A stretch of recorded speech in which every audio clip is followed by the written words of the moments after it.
And then it was negotiated in record time. Indeed, Kenya was the first country in sub-Sahara Africa that we then signed the agreement in September this year on the occasion of a visit of President Ruto to Berlin. Kenya was invited to be the guest of honor as a country for the Citizens Festival at the Federal President's castle in the heart of Berlin. Kenya presented itself as a joyful, youthful, culturally rich country. At this festival I was there and witnessed it. But also we signed in the Chancellery this agreement with the Ministry for Interior from the German side and Minister of Labor from the Kenyan side, witnessed by all of us. And I would like personally thank you, Rosalind, you and your team for the work that you put into this, and I really enjoyed the cooperation, and I think it was always done in a very good and constructive spirit. So, as I said, this agreement is in the interest of both of our people and both of our economies. Germany is a relatively mature society when we look at the median age. We are in the mid-40s. So if you meet a German, you have a good chance that this German might be 40-something. In Kenya, 42% of the population is below 17. The median age is between 18 and 19. So there you see the difference. And what we see there, I think, is a perfect match in demographics. Because here in Kenya, you have 800,000 to 1 million people that are entering the labor market every year. And as we have seen in the papers last week, only 16% of each cohort are gaining a job in the so-called formal sector.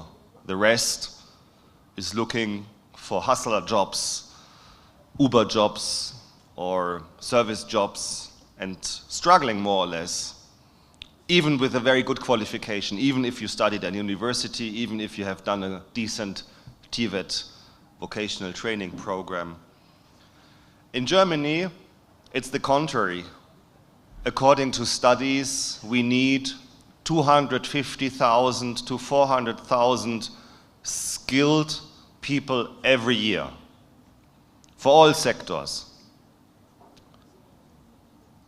That does not mean that all these 250,000 to 400,000 people are coming from Kenya, of course, because we are doing these labor migration agreements with other countries as well. But it's a sort of open competition. We don't give any quotas to the Philippines or to Morocco or to Brazil or to Kenya, but we are signing these labor agreements with all of these countries, and then according to supply and demand, which is negotiated on the private labor market, and articulated also by German companies and their needs, these positions can be filled. And we changed also our law to make it more easier to come to Germany, and I will explain a little bit about this later. So as I said, we signed this agreement in September, but that was not the end of the process, that was more the beginning of a process, because what we have to do now is to bring this agreement into life. And I'm very grateful that both the Kenyan government and also the German government in Berlin, but also here in the embassy, we are doing our utmost to do exactly this, bringing to life the substance of the agreement and producing concrete results. So the Kenyan government, for example, has organized a series of significant events to get German enterprises interested in the Kenyan labor market. And you did a sort of roadshow in the context of President Ruto's visit, going to cities like Stuttgart, Frankfurt, Munich, Berlin, of course, Hamburg, to explain about the qualifications of the Kenyan people and make German companies aware also of the potential. We organized a job fair at Zarit Center on the 30th of September. Some of you might have been there, where we basically informed about the institutional and skilled prerequisites that you need to get a job and employment in Germany, and then also a visa. So DAAD was there, German Academic Exchange Service, Goethe Institute was there, our visa section was there and explained. But we also had some companies there and some Chamber of Commerces that showed their interest. And we did a reception in the evening before this event, and I welcomed also a number of German agencies that will set up shop also here in Kenya to link demand and supply of labor and help you in the process of going to Germany.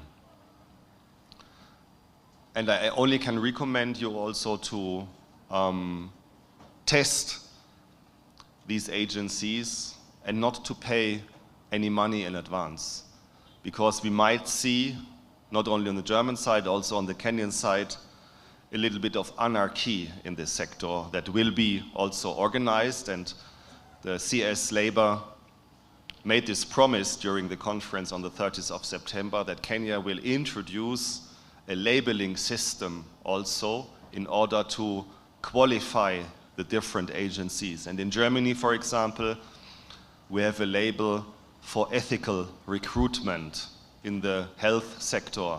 And I can only recommend you, if you are a nurse or some specialist in the health sector and you're interested going to Germany, you should work with a company in Germany that has this ethical recruitment label, because then you can be sure that you get a good service, that you don't pay any money, and that this agency is scrutinized by the German authorities and will do a good and decent job for you.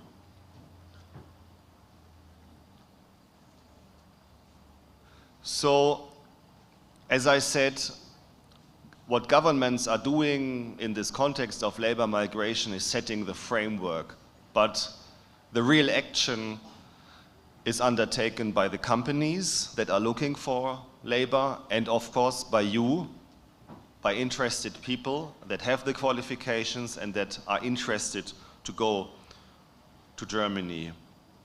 So what is this conducive framework that we are trying to provide? What we have done at the German embassy here in Nairobi is to already increase our visa capacities. We have 4 more people, which is a significant increase of 30% of our staff in the visa section. And we already see a significant uptick also in our visa processing for labor in Germany. So when we compare the figures Q3 in 24 to Q3 in 23, it's about between 10 to 20% more than last year.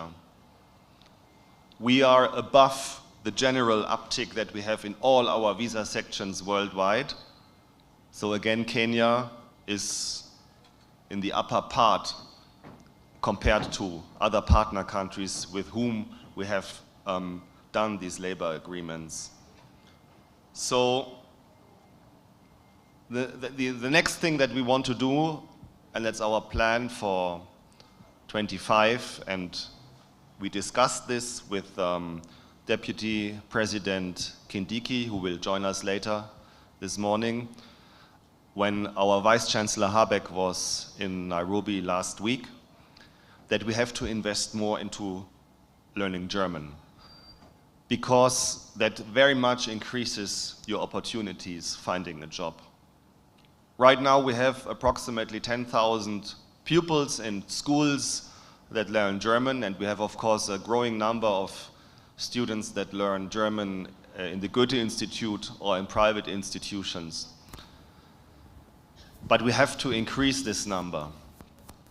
And the best way to increase this number in our thinking is to train trainers, meaning that we have to get more Kenyan German teachers educated by University of Nairobi and Kenyatta University that then go to the Kenyan school system and be good German teachers. And we are both in contact with the University of Nairobi and with Kenyatta University to increase the capacities there. We will support this. We will try to introduce a Master of German Studies and German Language at Kenyatta University, and we will also increase the capacity at the University of Nairobi Kiambu campus for German teachers. But I can also only invite you to check the online possibilities that exist to learn German. There is a free language course from Deutsche Welle, for example, that you can use. And there are other opportunities, apps and online resources, at least to give it a start.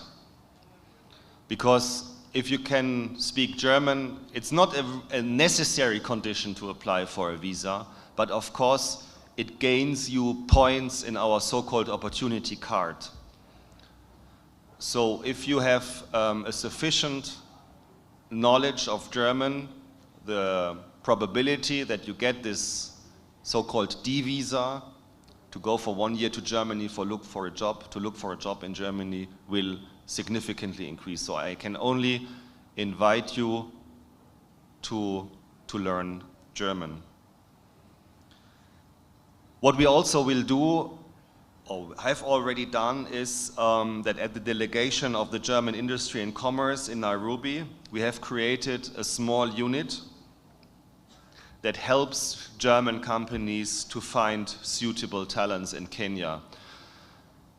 We have a lot of requests from German companies, but also from German like counties or village administrations that are looking desperately for bus drivers, for people that are helping in the city administration, for people that are helping in the public pools, for example, as lifeguards. And it's overwhelming for us, partly at the embassy, to deal with all these requests. So we are very happy to have the Chamber of Commerce. What we also will try to set up is partnerships between local Chamber of Commerces in Germany and their institutional counterparts here in Kenya. In the delegation of Vice Chancellor Habeck, for example, we had a participant who is heading the Chamber of Commerce for Berlin. And there are a lot of companies from the private sector in Berlin that are looking for TVET students also, plumbers, electricians, whatsoever. And we want to match this high demand with the supply of young Kenyans that we have here. And our big plan, if I may say so, is to set up a migration information center in Nairobi that should be a joint effort by the public side, Germany, the government, the embassy, but also financed and resourced by the private sector. We have these centers, we have one in Ghana, and it's a very successful model, and we talked already to a number of companies that are interested to chip in and be part of this project. So that's our roadmap for 25. And it all should help to answer your questions and also to help you when you are really interested going to Germany for work.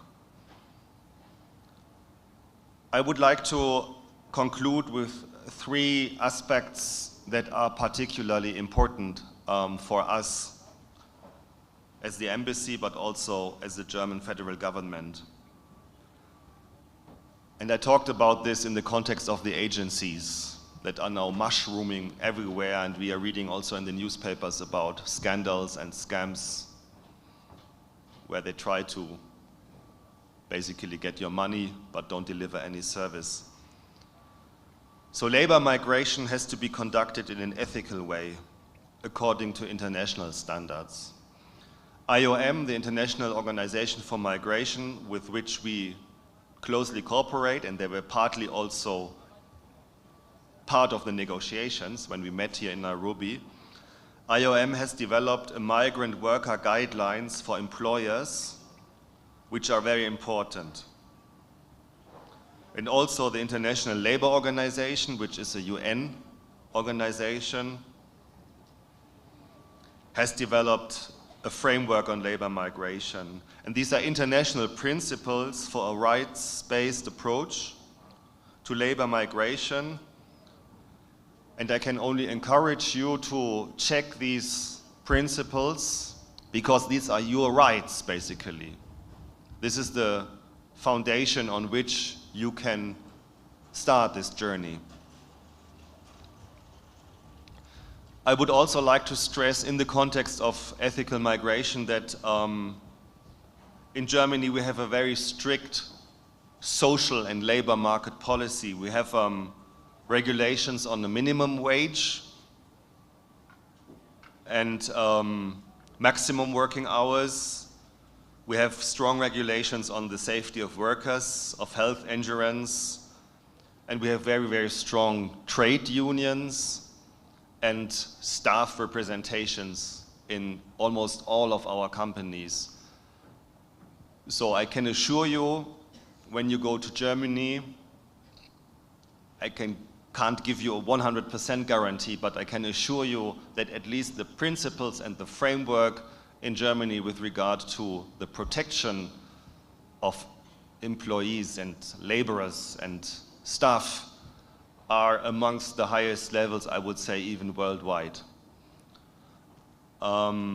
So this principle of ethical migration and ethical labor, non-exploitation, are very, very important to us. The second point that is very important from a political point of view is that we will not promote migration of experts that are needed here in Kenya. Which sense would it make to do development programs with a partner country and at the same time trying to get scarce resources from here? So we don't do this. But what we have done is a study about the qualification profile of Kenyans in general, and where there is a sort of oversupply of qualifications and where we can benefit from the German side without harming the development prospects of your country. And also WHO, the World Health Organization, is also scrutinizing the health sectors of a number of countries and giving red lights for some countries where health workers are very, very scarce. And we would never, as the German government, tap into a scarce resource if WHO would tell us don't do this. But in Kenya is not on this list. You have a very good system how to educate and bring up skilled health workers, and if I may say so, there are enough of them. And if some of them go to Germany, this won't harm the health system here in Kenya. So instead of also talking about a brain drain for Kenya, I think we should rather think in terms of a brain gain, because the Kenyan people that are going to Germany will develop new skills, will develop language skills, cultural skills, social skills, and also probably one day come back to Kenya and enrich the Kenyan ecosystem and the Kenyan economy. And this concept of circular migration, I think, is something that we should also bear in mind when we talk about the Kenyan-German labor migration and mobility partnership.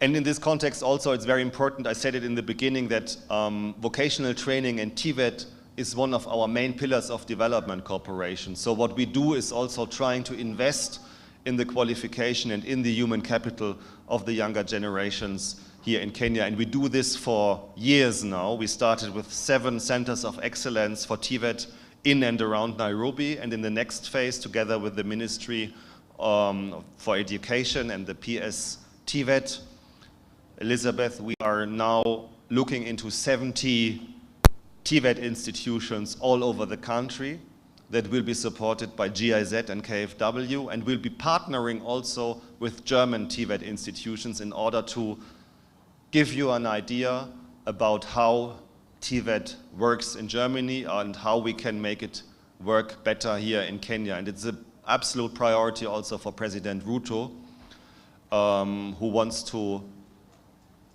bring this system and approach forward here in Kenya, and we are also fully behind it. And we do this also to invest in the qualification of young Kenyans. My third point is that we have to be aware to regulate the sector and don't tolerate any sort of criminal elements in this whole system. So my proposal to you is, do not pay any money for the recruitment itself. Don't pay any money to agencies that make you any promises without any foundations. It is international standard that the recruitment fee has to be paid by the employer, by the company or the city or the county that is looking for people. It's not up to you to pay a fee for this. Do not pay any money for a service that you have not yet received. Don't sign any fake contracts. And we have seen this already also from the embassy side. And I think this is something that we should also look into in the next year, together with Ministry of Labor, Ministry of Diaspora, how we can really reduce the risk of any criminal acts, any scams in this sector.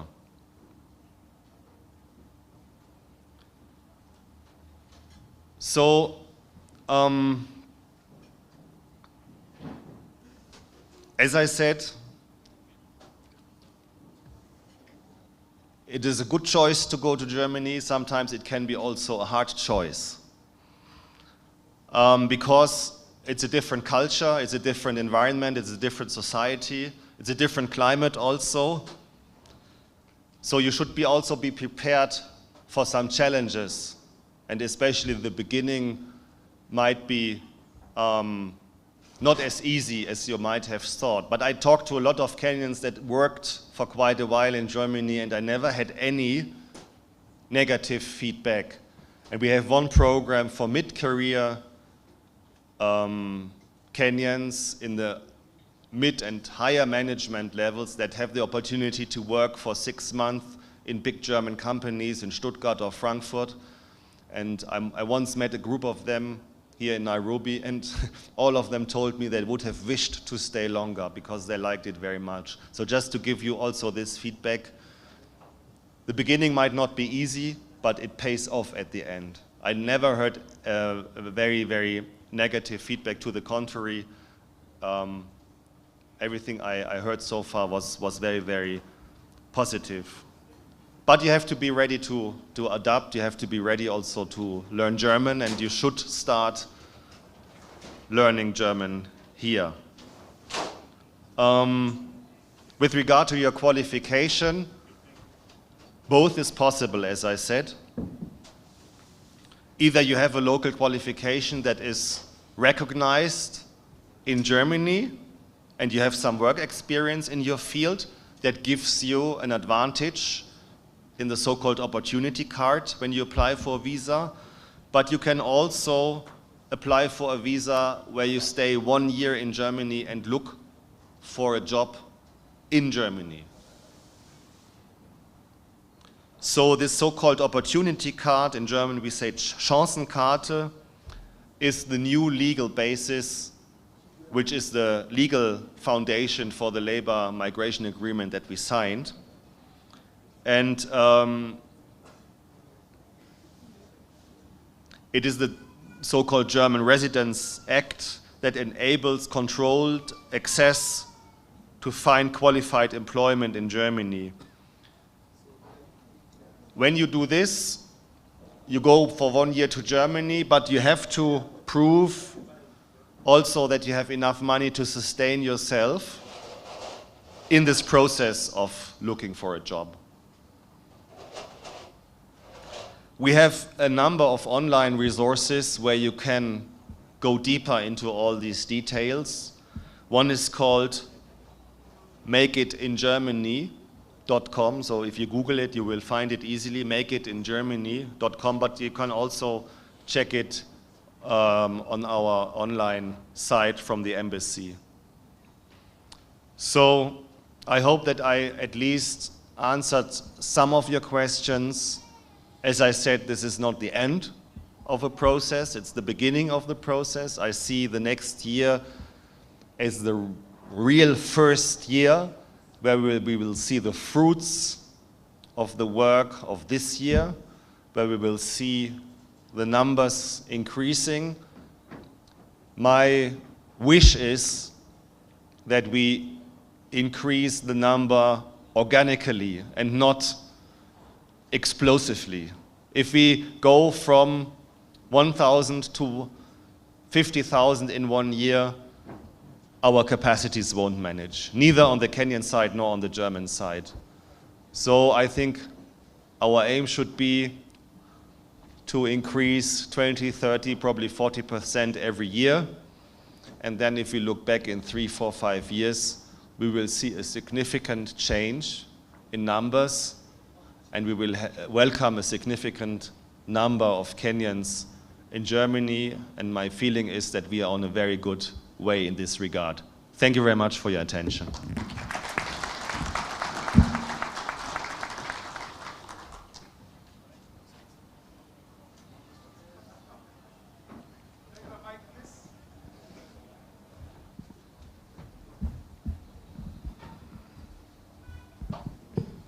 Thank you very much, Your Excellency, for that very elaborate presentation that you have made. I think Balozi deserves a better and more hearty clap. Tafadhali, makofi kwa Balozi.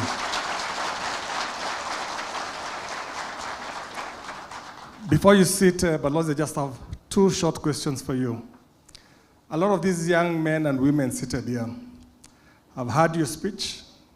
From here, what should they be, those who've been inspired about going to Germany, what should they go start doing immediately? So my 2 main recommendations is, first, check out the online resources that I mentioned. Make it in Germany. Just Google it, you will find it, and there you will see all the formal recommendations or conditions that have to be fulfilled in order to start the process. And the second thing is kujifunza Kijerumani tafadhali. This is very important, because you can't be a nurse in Germany or a caretaker for elderly people without speaking German. And I know that Kenyans are so gifted in learning languages. When we go to the coast, we see people that never saw a German teacher, but they speak fluently German. So just with their contacts with German tourists. But as I said, there are online resources via Deutsche Welle that you can at least start, get a basic knowledge, and then try to go to Goethe Institute or other institutions and try to learn properly German. It is, I think, for Kiswahili-speaking people, not such a super difficult language, because the system is somehow comparable. and the pronunciation also is not so difficult for you. So I just can invite you to learn German. Check out the online site, make it in Germany, and then you have a good basis to enter the process. My second question is, there are various levels of languages for Germany. Maybe you can just quickly run us through what professions require a higher level. I don't need to speak German to be a good plumber, for example. Do I need? I just fix my pipes quietly. Just maybe quickly explain, and where are the training courses available, and is training online, is that adequate? Does it have to be verified? Maybe you can just give a quick explanation on that, please. So we have a system in Germany that reflects your competence, your linguistic competence, A1, A2, B1, B2, and you should have a level of A2 or B1, which means studying about 1.5 years, constantly being able to do a good conversation, to answer easy questions. This is A2. B1 is then still a bit higher. The necessity for your language skills is very much depending on the job, as you said. For example, we have people in the logistics sector that drive out parcels for Amazon, like here Jumia. They come also from abroad and they don't necessarily speak German because they have everything online. They have a scanner. The scanner speaks Bulgarian or Ukrainian or Czech, and he could also speak Swahili. So this is not the problem. But as I said, if you're a nurse, if you're in the service sector that deals with people, if you are a bus driver and the German comes and says, can you tell me the way to the train station? You have to have some basic skills to give this explanation. So it's very much depending on the job. We have also more and more jobs where the business environment is English. So for example, I met a Kenyan, a very young Kenyan lady. I met her mother, but she told me about her daughter that is now working as a programmer, doing coding for a German bank in the back office in a very international team. She showed me a photo. There were Italians, there were people from Syria, there were people from Kenya, people from the UK, and they formed an international team, and of course they speak English amongst themselves in this team. But that was a very high-skilled profession, doing coding, professional coding. So it very much depends on the environment. I would say the closer you are to the people, the closer you are to the service industry with people, the higher is the necessity, of course, to speak German.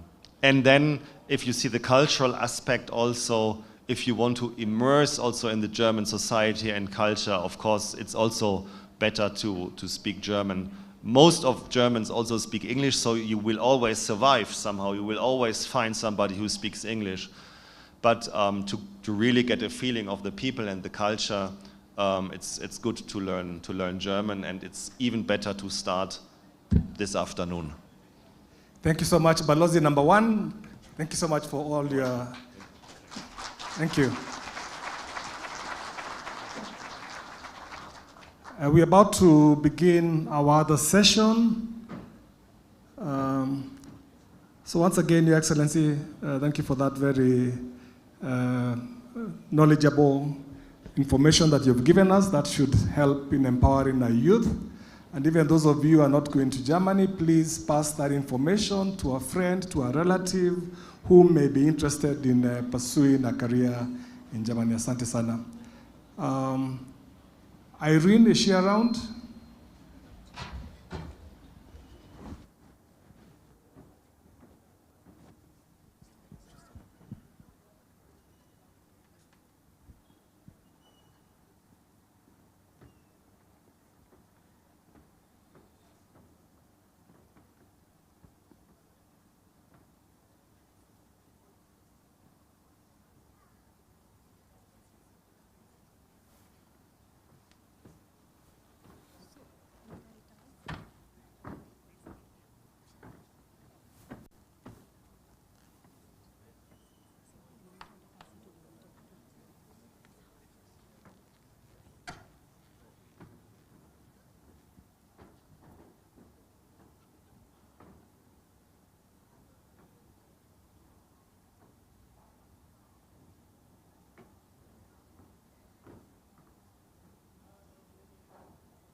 Thank you. Let's put our hand together for Balozi, to our ambassador, to our PS for those beautiful remarks. We can do better than that. Tuwapigeni makofi. Unajua kuna mtu ataenda Germany hapa ndugu zangu. Thank you so much. We appreciate. We want to get to the next part of the program, and PS, with your permission, we just want to have a conversation about the same. And I'm going to call our moderator for the day, Elizabeth. Nikimuita tunampigia makofi tafadhali. Tumkaribishe our moderator, Elizabeth Maganga. And I'd like to call on stage Emma Gichecha, Diaspora Affairs, Ruth Kitonyi, Diaspora Affairs, Caro Murogo, PRA, John Muiruri, PRA, alafu tuko na Mr. Mutuse, National Employment Authority. Tuwapigeni makofi hawa wangwana watuletea haya mazungumzo. Karibuni sana.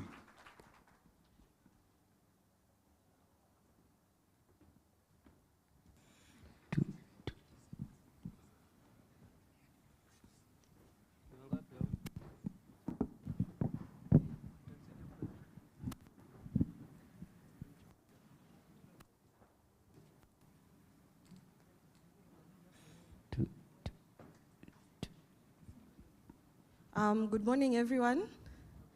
Good morning. My name is Elizabeth Mganga. I am a Foreign Service Officer with the State Department for Diaspora Affairs. I am happy to see all of you here. Before us, we have, I would like to say, experts in their field. So just to kick off this session real quick, because I think we might be constrained on time, I would like to pass along the microphone for our panelists today to introduce themselves. Thank you, moderator. Good morning. My name is Ruth Kitonyi. I work for the State Department for Diaspora Affairs. Good morning, everyone. My name is Njoki Morogo. The Director, Consult Center Limited, a PRA. Thank you. Good morning, everyone. My name is John Miruri. I'm a director at Key Resource Services Limited. We are a recruitment agency. Thank you. Good morning, all. My name is Emma Gisheha. I am a director at the State Department for Diaspora and Diaspora Affairs. I handle the Welfare and Rights Division. Thank you. Thank you for the elaborate introductions. I would like to go directly into our conversations for the day, where our theme for the whole week from 5th of this month, we have just been having conversations around labor mobility and migration. So I would like to direct the first question to Ruth. Kindly speak something on how the State Department for Diaspora Affairs takes on the approach towards labor mobility. Also, you could kindly touch on our co-shared mandate with the State Department for Labor and Skills Development. Thank you so much, moderator. The State Department for Diaspora Affairs was formed through an executive order in 2023 and given a 6-point mandate. Then the mandate was expanded again in 2023, and we were handed 3 more mandates. Among the 100 mandates is that we have 2 shared mandates with the Ministry for Labor, and one of the mandates that we share is to secure placement of Kenyans abroad, where we work closely to ensure that we have job opportunities for Kenyans who are willing to migrate. The second shared mandate is on the implementation of labor migration policy, as well as the implementation of the global labor market strategy, which is also key because we realized that we needed to increase the number of Kenyans abroad. We also needed to ensure that we have the legal, the regulatory framework for labor mobility. Thank you for that response. Again, before I move on from you, I would like to understand something.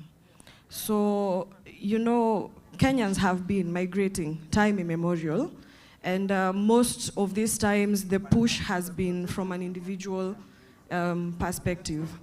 So because we know government is elaborate towards creating employment for Kenyans, what are some of the frameworks that government has initiated to assist in this? You could speak about the MOUs or the BLAs or strategic partnerships that we have initiated to empower Kenyans to be able to confidently step into these fields to seek for employment, backed by their government, of course.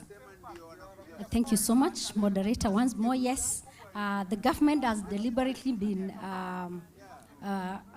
decided to be involved in labor mobility because we realize that whether we are involved or not, labor migration continues. And within the labor mobility, then we would have a lot of issues because if government does not regulate, if the government does not provide the policy direction, then we have had a lot of issues. If you notice recently, even the cases, the distress cases that are being handled have really gone down because of the government involvement, where the government has negotiated several MOUs with various countries.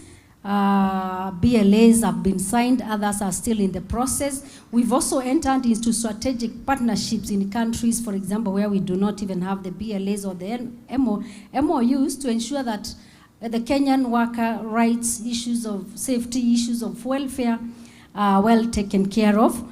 The government intends to continue negotiating for more MOUs, more BLAs, and more strategic partnerships will continue being negotiated and agreed upon. Thank you again for that response. I would also like to highlight to our attendants that as you've heard Ambassador Growth speak, that is one of the examples of Kenya being intentional about creating employment for the youth in a regulated and safe manner. I would like to direct the next question to both Mr. John and Ms. Carol on kindly, briefly speak about now, the government has done its part. We've negotiated for these jobs. As a PRA, how do you get access to these jobs? And briefly explain the process and the importance of carrying out attestation of these jobs. Thank you, moderator, and thank you for being here, everyone. So one of our mandates as PRAs is to source for these jobs. And once you get the job, I mean, you would first have to go out there and look for the job, either through your networks or physically being in that particular country to look for these jobs. And once you get the jobs, you'll bring back the job order to our country. You will advertise the job on the NEA portal, which is a requirement after you have had the job order authenticated through the State Department for Diaspora Affairs, who will ask their counterparts on the employing countries to authenticate the jobs. So the embassy on the other side will confirm that yes, the jobs are there. And so now you'll bring the job order that is authenticated. They will have put a stamp on it, and you will upload the same on the NEA portal, and every job seeker will see the job that is there. And then again, you are going to go ahead and source for the workers, the migrant workers. Usually they will look for us, or you will make it your business to look for them through the databases that we have, or the best way you know how, but there's a lot of active marketing and sourcing. Thank you.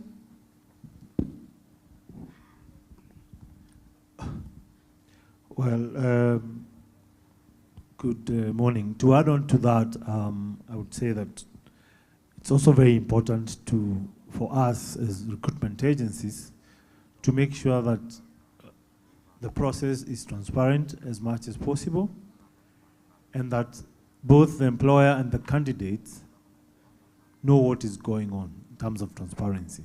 So once you get that job order, as Carol has explained, you have to make the candidate know about the position that they will be holding. You have to make them know about the working hours, all the other benefits that the employer is offering in terms of housing, in terms of transport, in terms of working hours, so that once they leave here, they know what they expect on the other side. And to avoid exploitation by the employers, we also do due diligence in terms of visiting the clients or the employers, and also see where these people will be working, where will be their accommodation facilities, so that we also know that we are sending our Kenyans to an employer who will take care of them. Thank you. Again, to Ms. Carol and Mr. John, there's a question that normally comes up anytime we come into contact with job seekers. We know you're in the business, so you're able to answer this question accurately. We get the question about costs that are related to recruitment. What determines this costing? Do you have a standard range for these costs that maybe a Kenyan might need to pay as they're in the process of trying to acquire this job? Are these payments normally documented? What happens if the process is not successful? Are they able to get a refund? These are some of the questions that we encounter on a day-to-day basis, and I think you're the best to elaborate on that on this platform. Thank you. The costs are usually, the costs would be not exaggerated in terms of, we have admin costs, we have offices to run, we have licenses to take care of, we have, in some cases, the candidates have to take a medical test, though that's now, medical is a direct cost to the facility. Then there are qualifying tests, like in my case, as I'm processing teachers to the US, my clients ask them to take the TOEFL test, so they would have to pay for that test themselves. And then, of course, they need to have to take care of the travel documents. So then, in some cases, we will ask for a fee to be paid. And yes, there is a refund policy in my company, and I bet in many companies, whereby if you are not successful in one case or the other, we shall refund the agency fee. However, I will say this today, that you will not ask me to refund money that you paid for your medical, because you paid to the facility. If you fail that qualifying test, for example, the TOEFL or Praxis, you will again not ask me or expect me to refund that money, because you already paid for that particular service. But on the agency fee, whatever it is, and you did not qualify, or you are not selected perhaps, then that is bound to be refunded to you. It's also very important to note that as PRAs and government, we are trying to move into no fees policy. We are trying to get employers who will pay the recruitment fees. But before that, right now we have some employers who will tell you not to charge any fee to the candidates. So we'll try as the PRAs, and we are working with government to see that we only engage employers who are willing to pay the recruitment fees to recruit Kenyans. But apart from that, of course, like Carol has said, we have the direct cost. We have the passport that you have to apply for yourselves. We have the police clearance certificate. Then we have the attestation at the Foreign Affairs Ministry. We also have the embassy fees now, the visa fees and all, and the biometrics in terms of, in cases of those people who are going to the Middle East. We have injaz for those who are going to Saudi. So those are direct costs that are associated with to the candidate. But for the fees, yes, I understand right now, us as agencies, we're asking for money. The policy is you should ask for a maximum of 1 month's salary from the candidates if the employer is not paying. And like Carol has said, the policy is that if for any reason that is our fault or the employer's fault that you don't go through, then you should get a refund of the full amount. Thank you. I think our attendants who are here are now well informed on that, since it is a question that frequently comes up. I am also informed that there are students who are expecting to receive their travel documents today. You are requested to visit the tent on your left, on that side. I'm informed that they are ready. So on to the next question. I want to go directly to Madam Emma. So now, we've looked for the jobs. This person has connected with the recruitment agent. Now, they're preparing to leave. Briefly speak about the documentation that a Kenyan ideally should have, more so especially on matters of visas, because based on I want to be biased because she is my boss. So based on the cases that we handle on a daily, we know one of the challenges that we deal with is the class of visa. So kindly briefly speak on that, and I wish to throw also another question. As people are gearing towards moving out of the country for one reason or another, what are the signs to look out for so as they are careful not to be victims of trafficking in persons? Thank you very much, Elizabeth, for those two questions. They are very pertinent to when we are speaking about the welfare of our people when they go outside there to work. And I will start with the first question, like which documents should you have before you depart to work outside the country? Definitely you will require to have your passport with you. And when it comes to going for work, I do not expect you to leave the country with a tourist visa, because that tells me that something is off about the job that you're going to do or that you have been promised. And we have seen, from the desk that I sit on the welfare, I have experienced a lot of Kenyans who have been lied to that they will be taken to a particular country for a particular job, but they will use the tourist visa, and then when they arrive there, that is when they are going to get the work visa or the work permit. Kindly do not leave the country with a tourist visa if you're not going there as a tourist. More often than not, you will fall into the hands of traffickers. When I talk about traffickers, they will take care of everything for you. They will pay for you the visa, they will pay for you the ticket, they will facilitate you fully. But what awaits you on the other end is what you do not know. You are not going to get a work permit because there is nothing on the ground like a job, a legitimate job.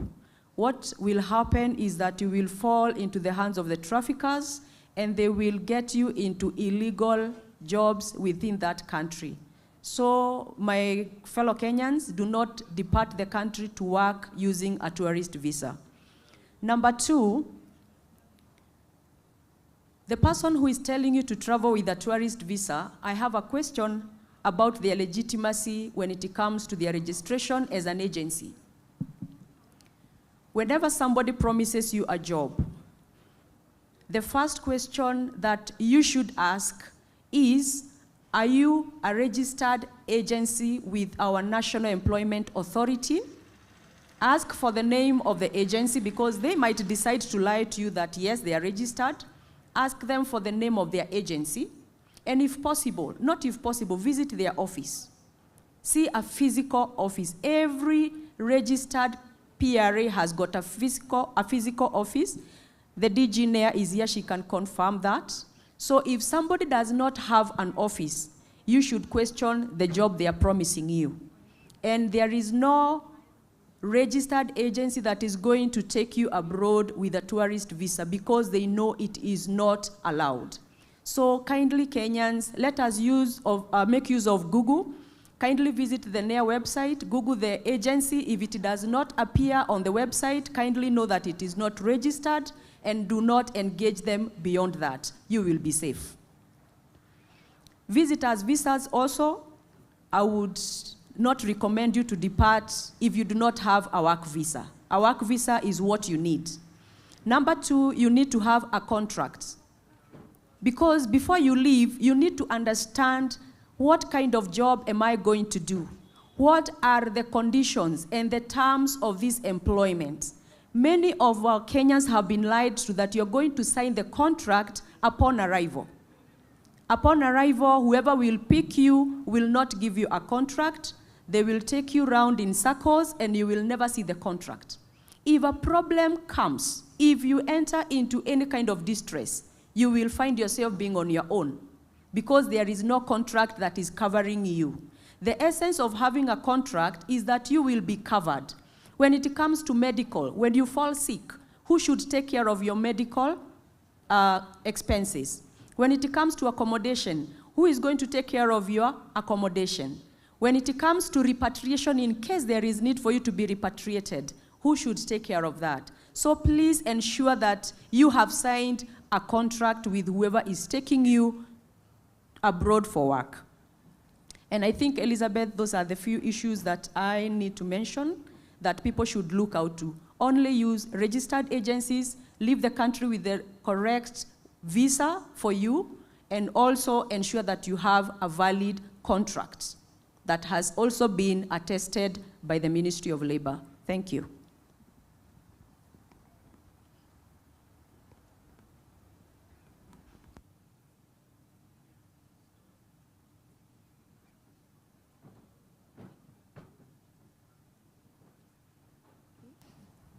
Asanteni sana wa viongozi wetu kwa uelekezi wenu mzuri. Kwa hakika tunaendelea kuelimika. Nina tangazo ambalo kidogo tutaomba tuweze kulizingatia, kwa sababu mgeni wa heshima, Mheshimiwa Naibu wa Rais, anajumuika nasi wakati wowote kuanzia sasa hivi, tukiendelea na panel hii. Wale wote ambao wamesimama kule nje, tafadhali tunaomba tuweze kuingia mahali tunafaa kwa haraka kidogo, tukisaidiwa na maafisa wetu wa polisi. Wale wenzetu ambao tuko hapa kwa sababu ya shughuli ya leo na tuko pale nje, tafadhali kwa haraka kidogo, kila mmoja anaombwa kuchukua nafasi yake ili we clear that path, kwa sababu ya convoy ambayo inaingia dakika yoyote kuanzia sasa hivi. Kila mmoja tuingie, tutulie, tafadhali simu zetu tuweke vibration mode ama silent mode, na wale officers wote ambao wako miongoni mwa wale 300, kwa heshima tafadhali tunaombwa tuwe sote tumeketi mkono wangu wa kulia ambao ni wako wa kushoto, kwa sababu unaniangalia. Asante, tuendelee kumakinika kutoka kwa viongozi wetu ambao wanaendelea kutufahamisha yale ambayo tunahitajika kuyafanya. Shukran.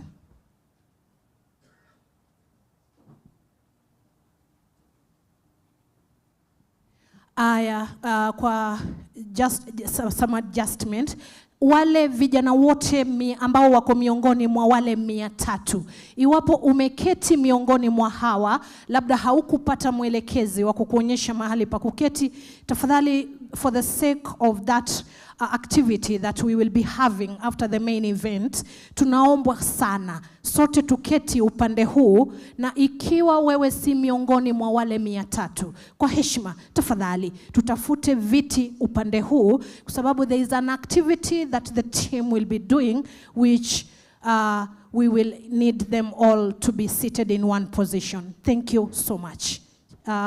Kindly, madam, you may proceed with a lot of respect. Asante. I want to direct another question to Madam Ruth. Kindly, tell us a little bit about the global labor market strategy, a little bit about its background, and tell us how long this strategy is supposed to carry us through, and what it means for Kenya as a country, especially in the global labor market.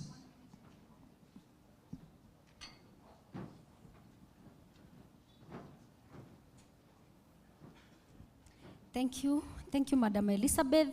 The global labor market strategy is a 4-year government strategy paper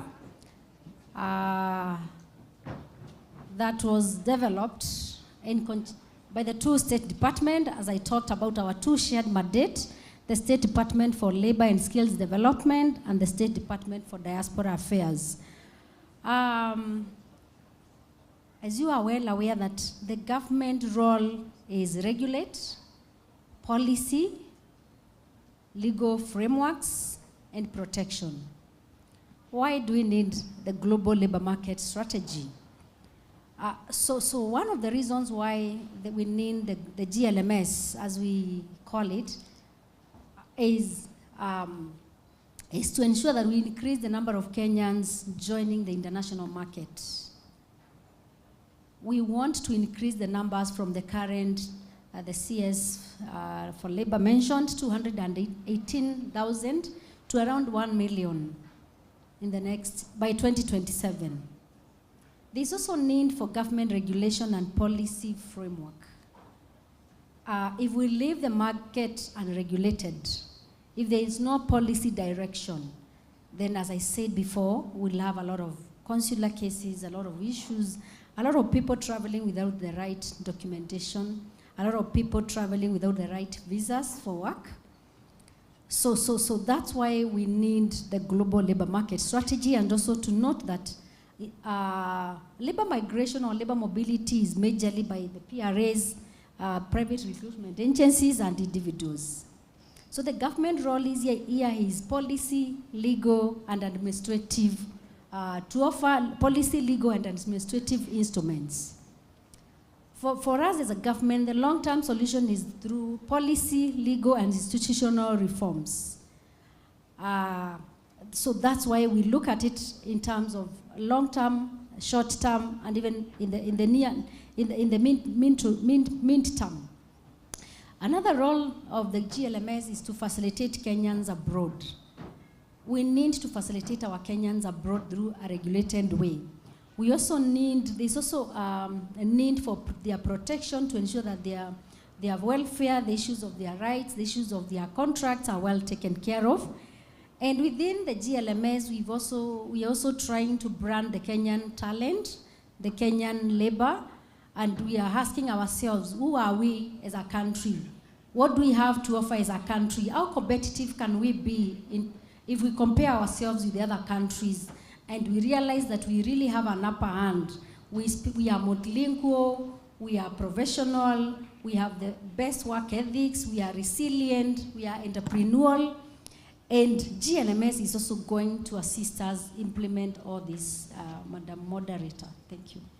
Since you've said something very key that speaks to our personality as Kenyans, you've said that we are professionals and we carry high standards of ethics. Can maybe our PRAs tell us how they do the business of skills matching, and also kindly briefly speak on pre-departure trainings for potential migrants? Thank you, Elizabeth. So for the skills matching, or ensuring that the job has gotten the right candidate, we will evaluate and verify the documents that you bring to us, so that indeed, if I'm saying I'm a teacher, and I'm a teacher who went to, for the sake of this conversation, let's say KU. We shall go to KU through an evaluating body that we have been guided to use. We shall talk to KU, asking them to verify that the transcripts they have presented are in their record. So if KU disowns me, then unfortunately there's a situation right there. So we try to verify as much as we can. We try to do the right job with the right documentation. Let my colleague talk about pre-departure. Yeah, I'll talk about address this theme that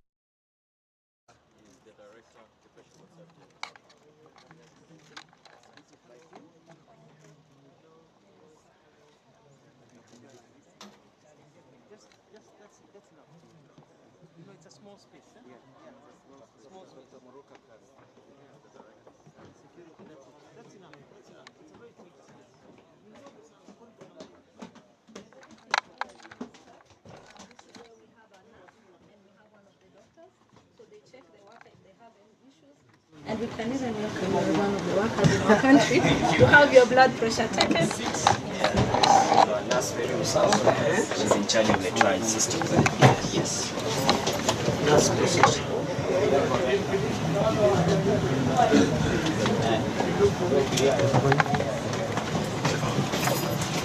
This one, I don't know whether it will go very far. Yes. I don't know. What do we do? You need. Have you opened this button? The second button. The second. Oh, okay. I learned because I did the same the other day. Is that so? I had the same predicament. I have historical knowledge. So, Your Excellency, one of the things we check even as we do this is both the physical and mental health issues that can affect workers. So as a nurse is doing this, they talk to you and ask, kazi iko vipi, kuna pressure, nini, what can you do? So that we ensure workers are productive. Yes. I see in terms of mental health, this deputy president is okay. Maybe we are talking about other people.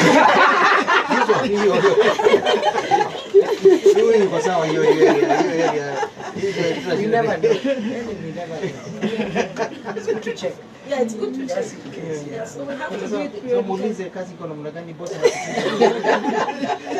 But now, your pressure will be elevated because of the excitement, unfortunately. The laughing and everything. So whatever you get now will be a bit higher than normal. Okay, I request you to tell him for one. Okay. To the main side. See, you say.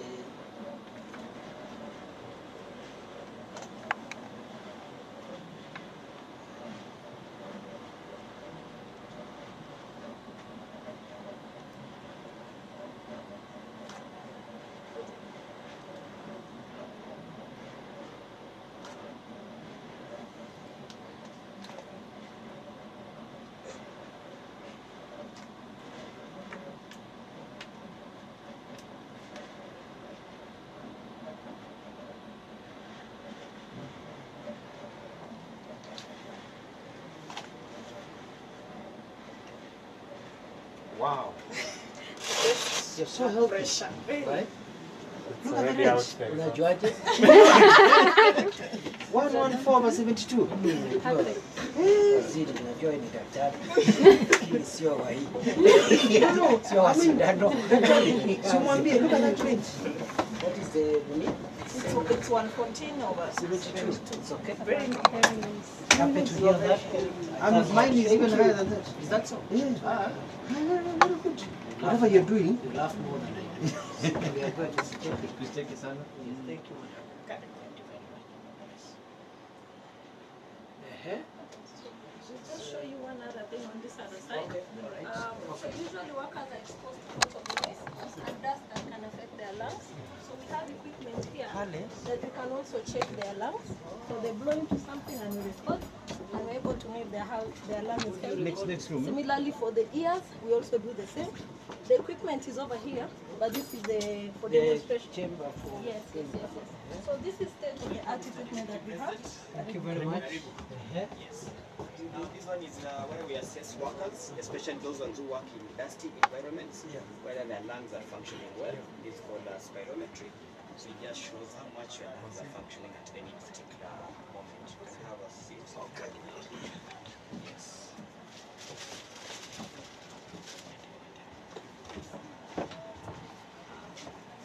So the idea is you just have to blow as much out with your lungs as possible so that you see how they're functioning. So he takes a deep breath, holds, and then blows. Yeah, so you hold for 3 seconds, then you blow. Okay. Just put it in your mouth, then you blow. Completely inside the mouth. Okay. Yes. Yes, thank you. That's enough? That's enough. Okay. So it's able to display the curve of how much you're able to blow, and it gives us all those vitals. What is it saying? Like this one is saying you're able to blow more than 80% of your lung function, which is good. Yes. Simba. So, thank you very much. Excellency, because of time.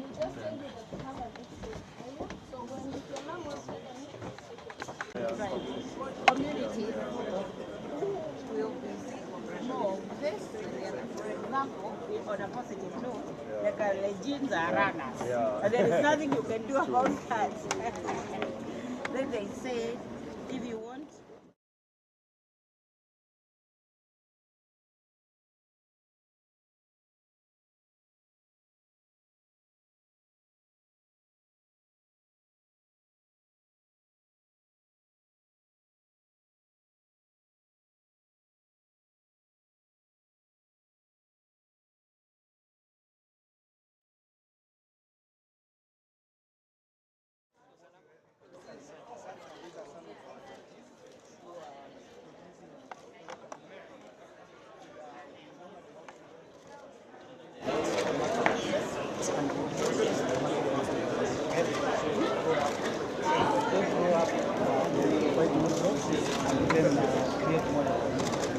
so this is Jamhuri coffee. They are brewing coffee, and most of the coffee are sourced all over the country. So when their coffees are named after each region where they are coming. where do I buy it? Where do I buy it from? From The Lavington. From Lavington Mall. From Lavington Mall. Will I? No, you will. Thank you very much. These are dental floors. They are helping. Yeah. Because we always know that they are made locally. Yeah, and they are very quality.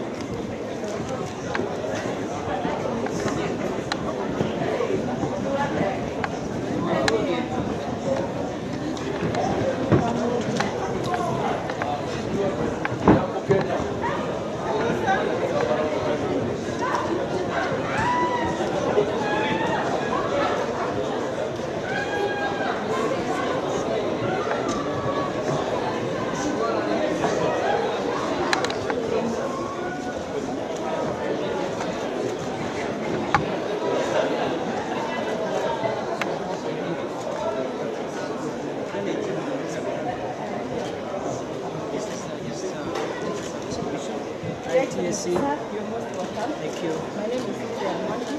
I'm here representing our school. We'd like to show you just a few moments of yours. We show you what we are doing as our missions. Thank you. Mickey.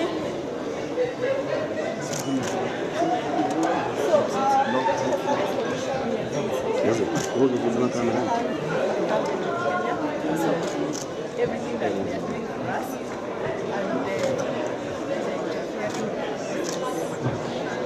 Stepped on the wire.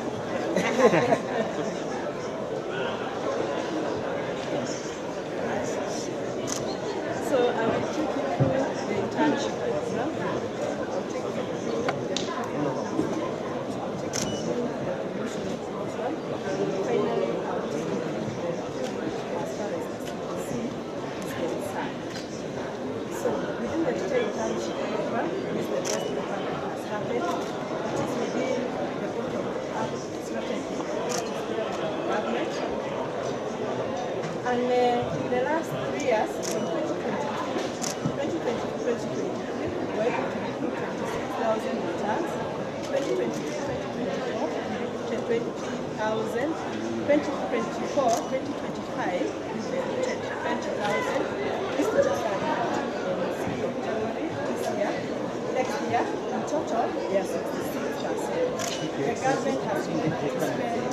You can send something for Yes, we shall. Yes, we shall. His office, and when he has time, so you can be able to do the next project. Thank you. And then done. All right.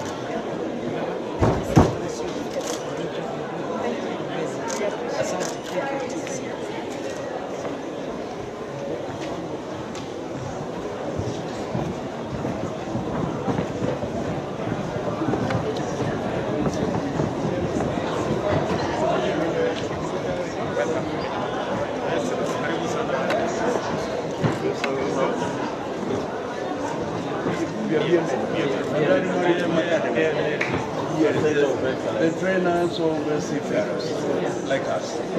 Thank you very much.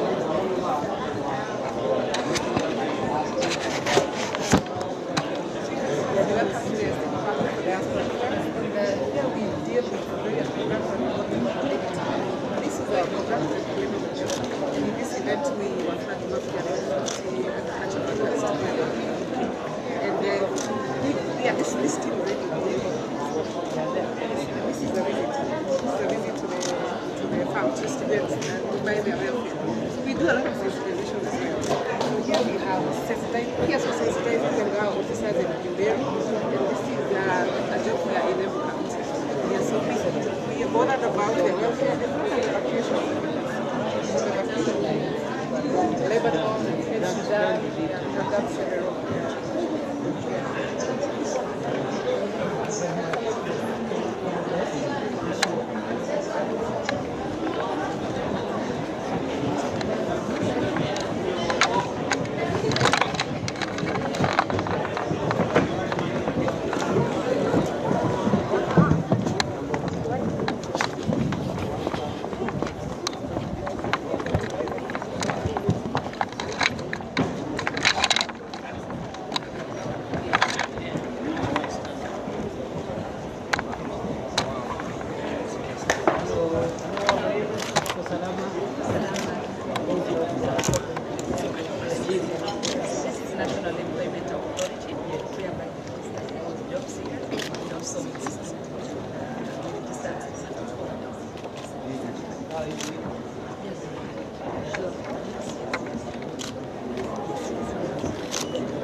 Wapigeni makofi tafadhali, ladies and gentlemen.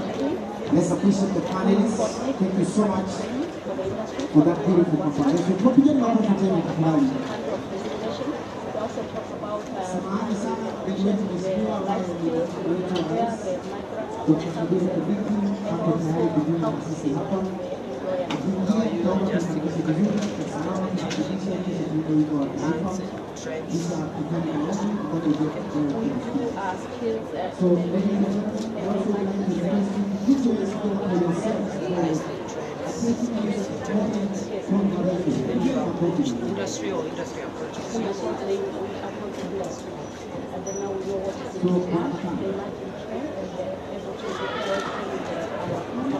How many train this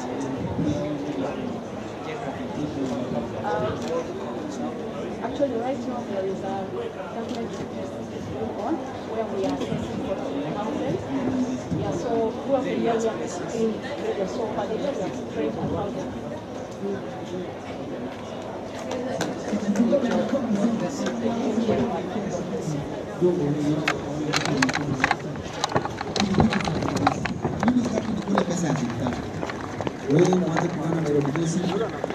I don't know na Kiswahili unasema aje. Weka mkono nikuje. I don't know na Kiswahili unaisema aje. Nani? Huyo hafahamu. Ladies and gentlemen, I kindly request you to be upstanding so that we can welcome His Excellency the Deputy President. Tumkaribisheni tafadhali kwa makofi makamu wetu wa rais anapojiunga na sisi hapa. We can do the program for His Excellency the Deputy President, Dr. Kabir Kibiki. Karibu sana.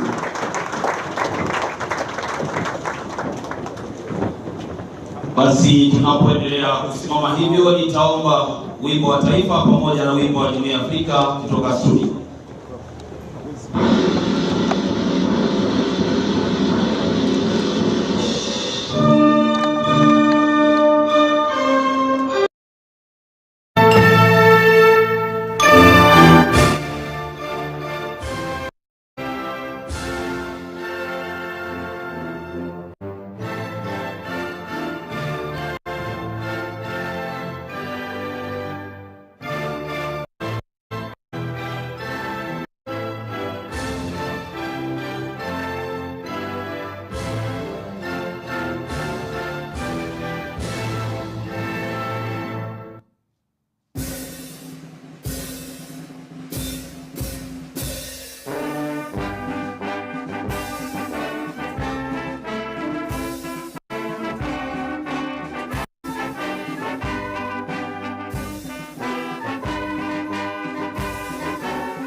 As we remain standing, I will invite Alice Nyabuti to come and lead us in a word of prayer.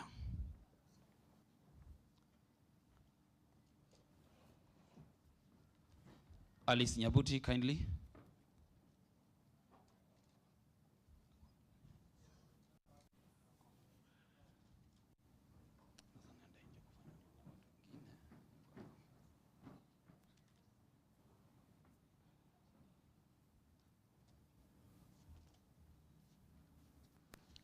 Let us all believe and pray. Father in heaven, we come before you this morning. We thank you, we glorify you, for you are worthy of praise. We thank you for our country, and we thank you, Lord, even for this opportunity that you have given us today to gather as a country and deliberate and share the achievements that we have made. We place before you all the leaders that are here today, my Father, that you may bless each one of them and give them wisdom to lead in their various perspectives in the ways you want, my Father. We thank you, we glorify you for all the youth who are in this country, who are being planned for, my Father, because this occasion is all about them. We ask you, Lord, even as they depart to various countries to work and be able to fetch for their families, that you may give them the wisdom and the knowledge that they require to work with diligence and with respect. Bless all those countries who have given us opportunities to take our youth to those countries. We pray for the leadership of our country, even for the vision that they have, my Father, to be able to see that we need to collaborate with other countries to provide such opportunities for our youth. Bless each one of us, and may your will be done, for it is in Jesus' name that I pray and believe. Thank you, Your Excellency. Tafadhali naomba kwa heshima tuweze kuchukua viti vyetu. Mheshimiwa Naibu wa Rais wa Jamhuri ya Kenya, Profesa Kithure Kindiki, Cabinet Secretary Dr. Alfred Mutua, the Permanent Secretary present, wananchi, mabibi na mabwana, ambassadors present, naomba sasa niweze kumwalika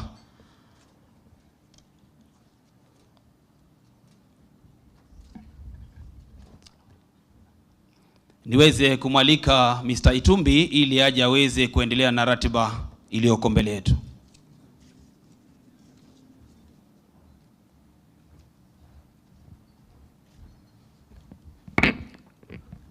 Excellency the Deputy President, Honorable CS, Honorable PS is present, Honorable Excellency Ambassadors present, colleagues in the service of the nation, ladies and gentlemen, good morning.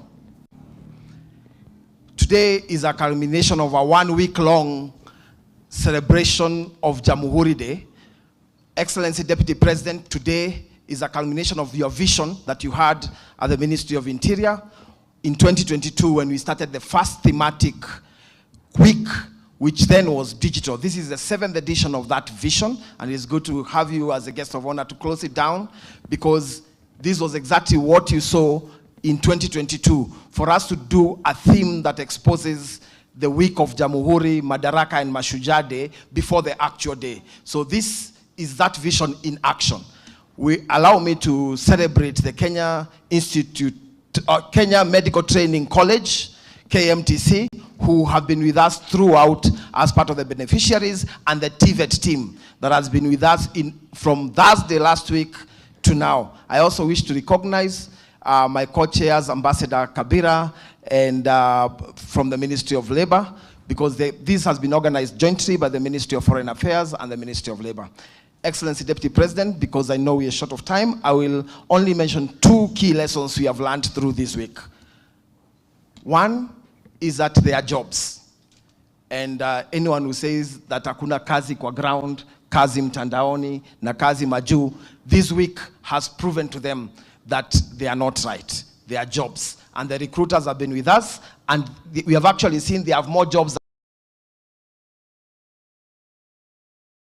What we found out is that there are some charges that are done to people who are traveling. For a long time, we didn't know, the government didn't know what, there's been a complaint to government about that fee. However, government, we learned during the presidential town hall that the youth fund has now come up with a package that has a limit of 300,000 and is able to pay your initial cost as you travel. That's a key lesson, and it's one uptick that has not been done very well. But number 2, as a key lesson, is that for a lot of people who have come during this exhibition, they are, beyond the jobs, there are also people who are recruiting people on TikTok and on Facebook. So the problem of misinformation and fake news is also integrated into our social media. Therefore, one of the key lessons you have learned is that there is a diaspora placement agency that is able to verify the jobs that are being offered abroad. So it is to appeal to our young people not to rely on people who just go on TikTok and pretend to have jobs, because some become victims of trafficking in some of those countries. As late as this week, we had a team that had already been recruited to go to one of the countries and was supposed to travel on Tuesday. We had to put blocks at immigration for them not to travel because they got the jobs via TikTok. So, Excellency, those are the 2 key lessons that we learned, and we have been able to communicate. Thank you very much for coming. I would ask everyone who was in the planning committee just to stand and wave, and so that we can appreciate you.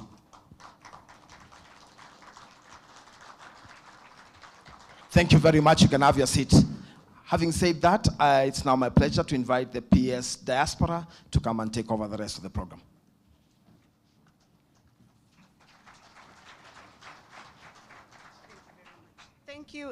Thank you, Your Excellency. And if you will allow, Your Excellency, I will stand on already established protocols, recognizing colleagues, excellencies, ambassadors, and so on. Your Excellency, mine is to do 2 things. One is to recognize my dear sister, PS TVET, PS Moria, who is a critical actor and who owns a lot of the young people here in the sense that they are TVET graduates or TVET students. The second thing, Excellency, this morning we heard from the German ambassador about kazi majuu, particularly work in Germany. And young people, I hope by now you have gone online and looked at the free German language classes on Deutsche Welle, or looked at makeitingermany.com, as Balozi said. Excellency, I'm here also to present the apologies of our minister, the Prime Cabinet Secretary and Minister for Foreign and Diaspora Affairs, who could not make it today because, of course, of his many responsibilities, who would have wished to be here because kazi majuu is really important to him. Excellency, with that, allow me to invite Kama mimi ni PS Maju, kuna PS wa labor who owns all the work. Maju kwa mtandao na kwa ground, PS Modime.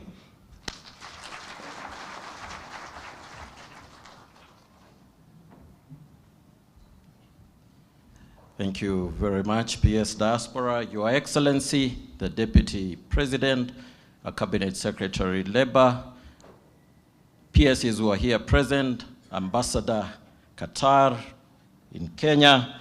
Ladies and gentlemen, good morning. Hamjambo, mukopoa. Your Excellency, let me start by appreciating the presence of the representative of the International Labour Organization, Mr. Wycliffe Ouma.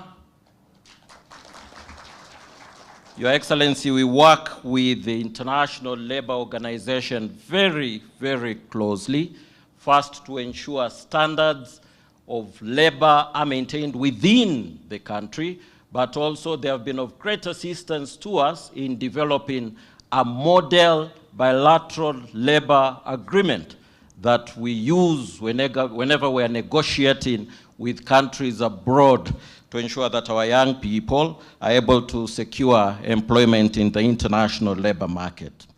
They have also been of great assistance to us in developing a strategy. This is the National Strategy on Skills Development for Labor Mobility. We intend to ensure that our young people are as employable as it can be. We want to ensure that they're employable within our economy in terms of the job opportunities that are available, but sometimes they don't have the skills that are required, and therefore this strategy will be of assistance to us in guiding our young people so that they can undertake courses that will guarantee them employment, both within our economy and also in the international labor market. We are also working together with the Labor Market Information Unit, which is a directorate within my State Department that scans the market to see the kind of skills that are required, again, both within the economy and also in the international labor market. Your Excellency, we have also been very emphatic to our private recruitment agencies that whenever they get job orders abroad, they have to upload these job orders on our National Employment Authority Integrated Management System.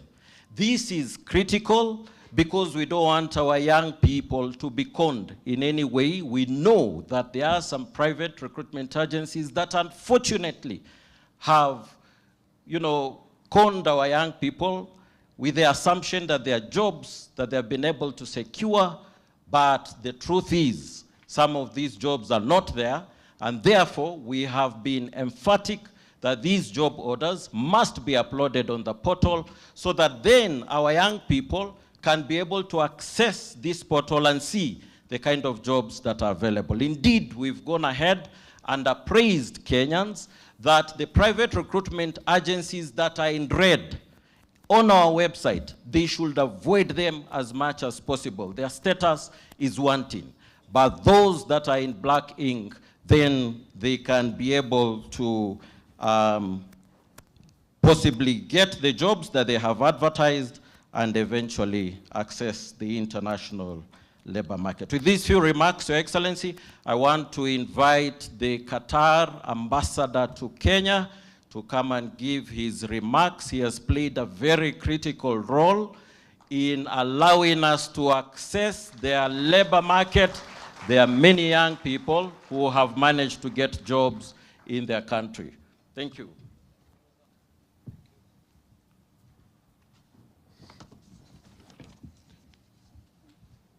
Jambo, habari zenu.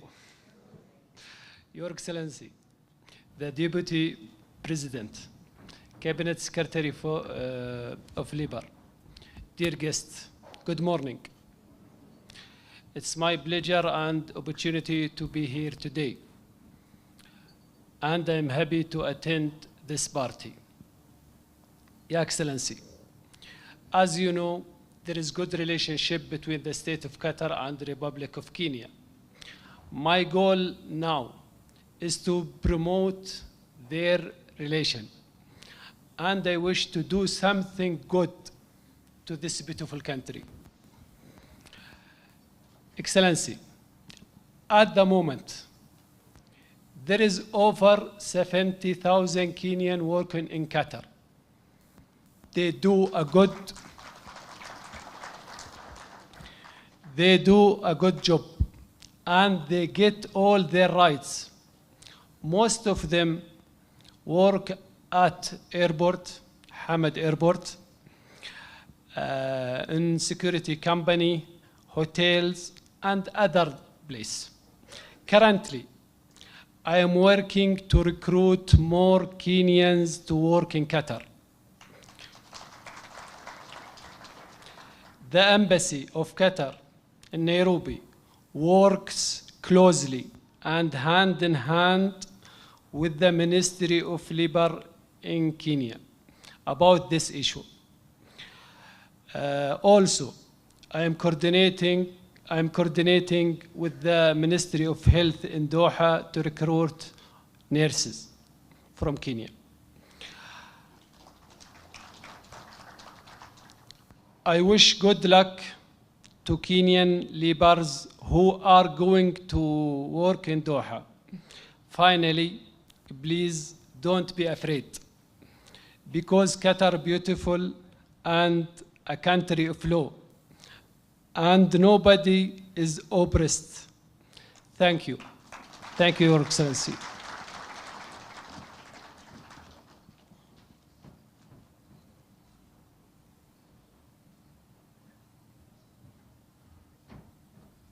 Thank you very much, Ambassador. I also want to appreciate the presence of the Secretary General AFTA, who is here. I'm made to understand he's here with us. Mr. Wamkele, if you are here, you can stand. Mr. Wamkele, thank you, appreciate you. Unfortunately, owing to time constraints, we'll not be able to give you an opportunity to possibly say a word or two, but nevertheless, we sincerely appreciate your presence, the fact that you've been able to join us this morning. Ladies and gentlemen, I now want to invite our Cabinet Secretary, Ministry of Labor and Social Protection, the Honorable Alfred Mutua, then to come and give his speech and invite the Deputy President. Thank you. Bwana asifiwe. Assalamu alaikum.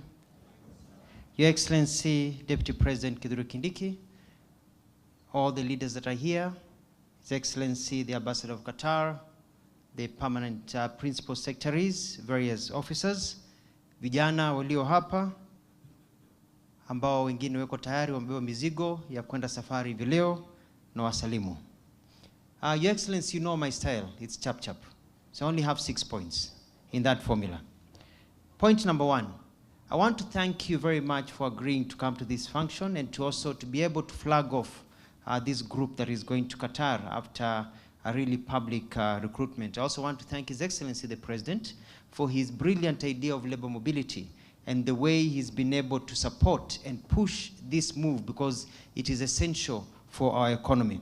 I want to thank also the organizers of this 1 week long, especially our young energetic man, Dennis Itumbi, for the work that you've been done and the coordination. We don't take it for granted. Your efficiency is well known. 2, when I was appointed to this ministry, a day after I was sworn in to be the Minister for Labor, I wrote a letter to Qatar, and it was transmitted by His Excellency, the Ambassador, to my counterpart, Dr. Ali bin Said bin Samik Al-Mari, the Minister for Labor for Qatar, and invited him to come to Kenya so we can discuss opening up Qatar for professional and skilled labor, so that it's not just cleaners or people, you know, who are going there. So we expanded. When he came, he offered us, when he met the President, a company that was ready to recruit 8,000 Kenyans to go to work in Qatar, including nurses and people of different categories. We had a very public recruitment here at KICC, and also at Kabete National Polytechnic, organized very well by our PS for TVET. And we had a wonderful, wonderful recruitment. The Ambassador of Qatar, thank you very much. I'll say you've been very, very supportive. We were able in the first round to recruit slightly over 3,000. And so since then, we've been processing documents. What usually happens, Your Excellency, is that you have to undertake medical. And some people pass, others fail. They are very cautious about chest diseases, but also about people who've been taking drugs. Because you go, they test your blood, they test all these things, and if you've been smoking bangi every once a week or so, it shows. So they don't want people who smoke marijuana in their country. They don't want drug takers in their country. So some people have actually been eliminated because they were taking drugs, yet they were very good, skilled people. Nobody in the world wants drug takers, etc. And then, Your Excellency, also, we had to get their visas all aligned. So today, I'm very happy that now we have started the move. We have visas, we have passports ready, we have air tickets, and the first batch that will be traveling from today to this weekend will be nearly 300 young men and women going to Qatar. And some of them are here with their families. Maybe you can stand up, the first cohort going to Qatar. Simameni wale walio hapa, and you can see they're very well dressed. They are all here, and others wako kule nyuma. So, asante. And some of them, wale wako nyuma pale wanunua mkono, they have come with their suitcases and their families. And after this, we'll ask you to take a photo with them, because at 1 o'clock, I'm escorting them to the airport to make sure wameenda wakiendanga, so that people know that this is real. We do expect that for the other ones, today we've received, I think, nearly 100 new visas for others. So the visas will now be coming every other day. So this will be a continuous process, people signing job offers, working on it and moving. There are new job offers that have come that have changed. There are people who had been hired to work as cleaners, whose job has changed to work as packers, to pack. It's the same job. So we'll have to be resigning. Some of you will be resigning, the ones traveling tomorrow and over the weekend. And Your Excellency, we are sending a crew with this team so that we can actually show them in Qatar, working in Qatar. Ndio watu wanaosema ni stories za jaba, wameze wembe. Number 3. Dennis Itumbi talked about something very important, about the whole aspect of commissions. Now, there are 2 aspects of employment. You see, these are not our jobs. These jobs are overseas. It's a company that decides, I want to hire Kenyans. When they say they want to hire Kenyans, some companies say, I will pay for onboarding of the Kenyan. I will pay for their ticket, I will pay for their medical, I'll pay for their transport, I'll pay for all these processes. Their job is just to get into the plane and come here, and I'll take care of them. Those are few. Majority say you want employment. If you're in Kisumu and want to be employed in Nairobi, the person who wants to employ you does not send you a ticket to come here.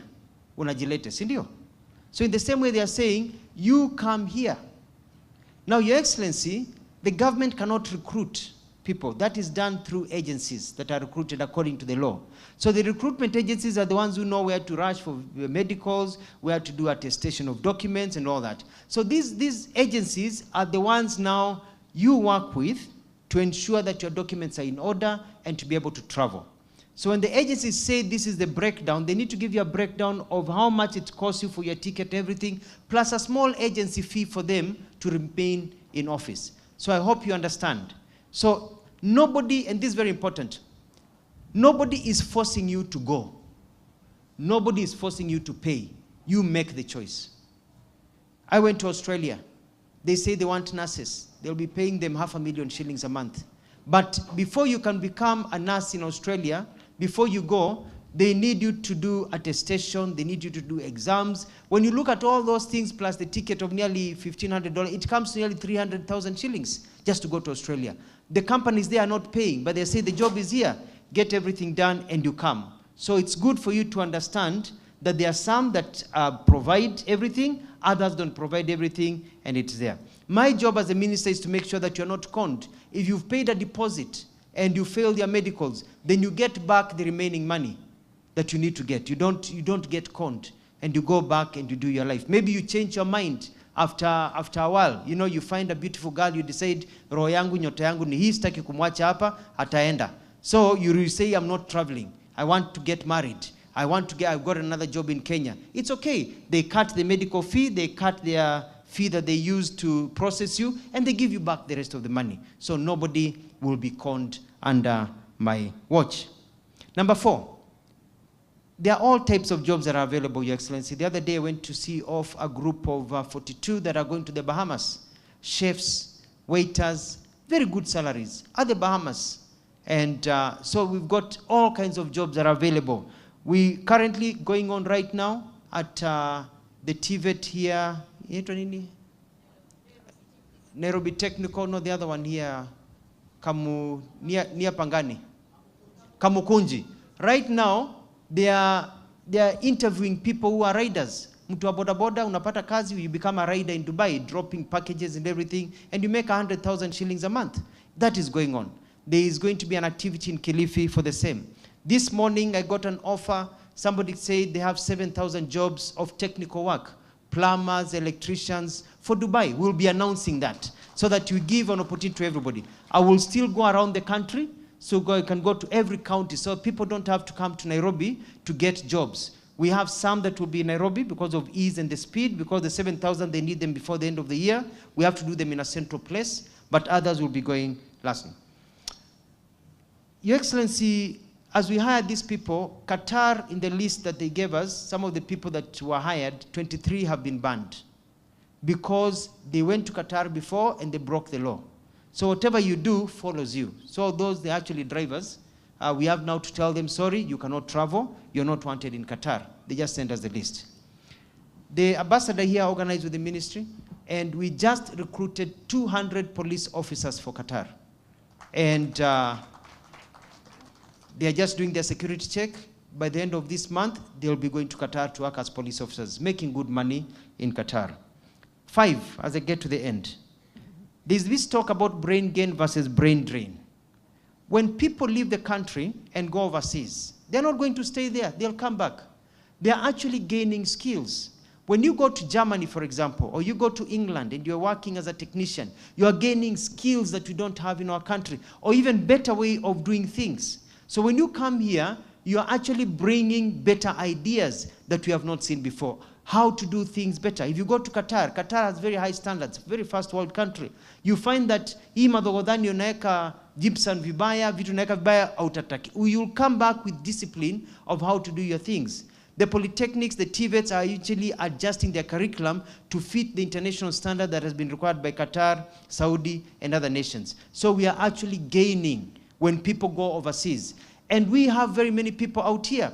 We have over 5.4 million Kenyans who can work if they got an opportunity to work. We can't absorb all of them. When a few go overseas, it doesn't mean that we are losing anything in our country, because we have more professionals, people who are trained, than we actually can absorb in our economy. So they go, but the gap is not there. But they go and come back with new ideas. So wale naysayers, wanapiga mdomo, wanasema hii iwezekani, nitakwambia inawezekana. And this will happen. Wacha wale wanataka kwenda waende. Wewe funga mdomo, kaa hapo na hiyo pesa yako na kazi yako, because the ones complaining about people going overseas, yeye yuko kazini. Na hajui wewe uko nyumbani umesota. Wewe mwambiwe nyamaza, kaa nyumbani, wacha sisi tujitafutie haki yetu, tuende ngambo, tutarudi, tuendelee kujenga taifa. Na tujenga taifa tukiwa huko, tukituma pesa. And lastly, point number 6, Your Excellency, mbele iko sawa. It is now my pleasure to invite a gentleman and a leader that I really respect, a man who follows that Chinese adage that say, tread softly but carry a big stick. Your Excellency, Honorable His Excellency Kithure Kindiki, let's all be upstanding and welcome His Excellency to give us a few words of wisdom. Karibu.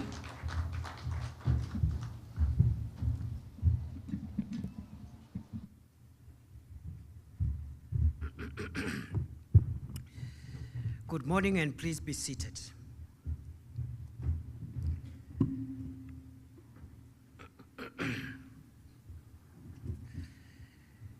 Each year, the World Bank publishes the World Development Report covering a particular theme. In 2013, the title of the bank's World Development Report was Jobs. This simple title said much about the most pressing economic issue facing the world at that time, and a problem that remains current today as it was 10 years ago. The number of people who are unemployed and the length of time that they remain unemployed is rising. The World Bank has put the unemployment rate for Kenya at 5.7% in 2024.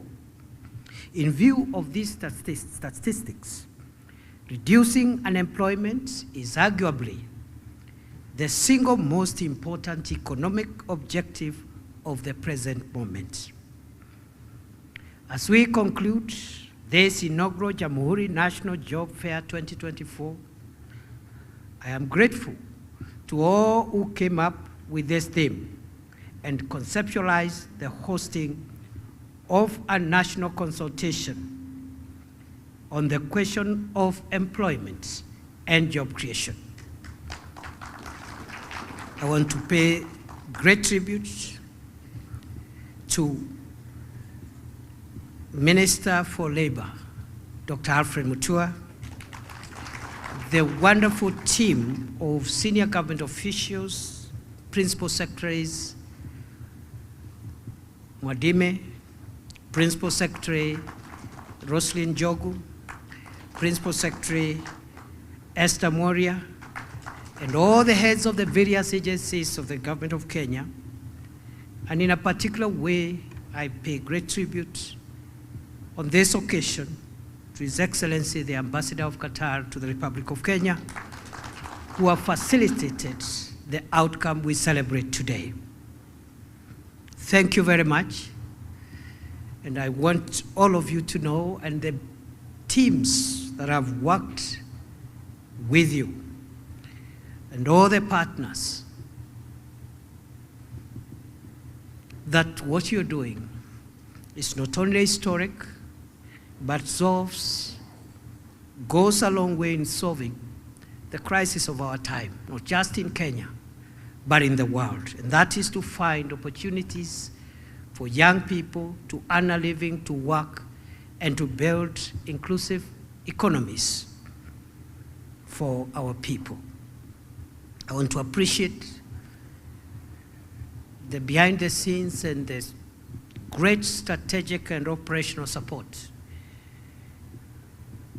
offered to this program by a young man called Dennis Etumbi, who has always been on the forefront in this national endeavor for many years now. Congratulations to all of you. This event today stands as a testament of our collective commitment as government, private sector, and citizens to address one of the most critical challenges of our time, namely creating sustainable economic opportunities for our people and enhancing household incomes. Through the collective engagements of the last 4 days, we have witnessed the power of collaboration, dialogue, and action in the true spirit of our nation, our heritage and splendor. Ladies and gentlemen, the cornerstone of the Jamhuri Job Fair has been a dialogue on employment creation. The government is committed to job creation through strategic investments in agriculture, manufacturing, green energy, technology, and tourism, among other sectors. We are not merely creating jobs. We are crafting pathways to dignity, self-reliance, and prosperity for every Kenyan. Our job creation strategy is structured like the proverbial three-legged stool: kazi kwa ground, kazi majuu, and kazi mtandaoni. This approach ensures that we create jobs locally, even as we actively engage in creating jobs online and creating an overseas workforce through the labor mobility program.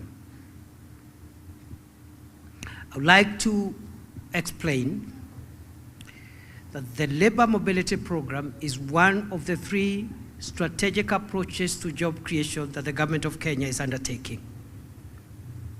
The first strategic approach is to create jobs in Kenya, within Kenya, by expanding the economy and by also partnering with the private sector to absorb as many young people as we can in the public sector and in the private sector. We have a number of labor-intensive programs that are ongoing that are creating jobs for many young people as we speak within the country. This includes the ongoing affordable housing program opportunities that are ongoing in all the 47 counties of Kenya, the construction of county aggregation and industrial parks in all the 47 counties of Kenya, the construction of economic stimulus market projects across the country. I think we are building about 400 markets, and also other works that are ongoing in various government programs. And there are many opportunities, not just for young people to work in these programs, but also for manufacturers who are in the housing industry, construction industry, to enhance their capacity to absorb a few more people because of increased sales in cement, windows, doors, and everything that goes into the construction industry. Other than that, we have the Climate Works program, which is allowing young people to get jobs in our climate change and ecosystem restoration program, which has begun in Nairobi with about 20,000 young people and will be expanded to 40,000 within Nairobi and then to other parts of the country in the coming months. The second strategy, ladies and gentlemen, is kazi mtandaoni. And even before I talk about kazi mtandaoni, it is important again to remind us that within the kazi kwa ground, other than in the construction industry, as I have explained, we continue also to absorb young people and workers in the public sector. In the last 2 years alone, we have employed 76,000 teachers, a historic high by any administration in 2 years. We have also employed thousands of others in the Kenya Defense Forces, the National Police Service, in ministries, departments, and agencies within the public sector. Others have been absorbed in the private sector as the economy continues to recover. So we are creating jobs in Kenya. And that program of kazi kwa ground must continue in earnest in the new year, and we are going to create more and more opportunities here in Kenya, even as we continue expanding our economy. I want to say we've come from a very difficult economic situation. In the last 2 years, the macroeconomic indicators in many parts of the world were looking not so good, including for Kenya, as a result of the 2 years of COVID between 2020 and 2021, when the economy of the country and many other parts of the world were closed down completely. That, with the high interest global rates, global high interest rates, the war in Ukraine, and a few other factors led to the kind of crisis which we came face to face with in 2022 when this administration assumed office. I am pleased to report that the worst is behind us.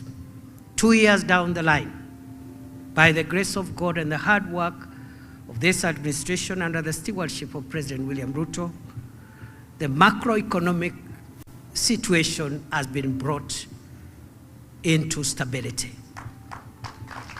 Today, inflation, which was at 9.7%, is at 2.7%, the lowest in 17 years. Today, the exchange rate, the strength of the Kenyan shilling, which was weakening every day, if not every hour, has been stable from a high of nearly 170 to a stable 127, 129 for the last almost 1 year. Today, the prices of fuel have been stable and decreasing every month. Today, the prices of essential commodities, foodstuffs, are reducing, especially maize flour and other staple foods. And therefore, the macroeconomic situation looks good. Not to forget, in the same vein, that the interest rates for the middle class who are looking for money to expand their businesses are going down every day, every month. From a high 15.5% a year ago, today we are talking about 11.25%, which is a record decrease in so many years. So the macroeconomic situation is under control.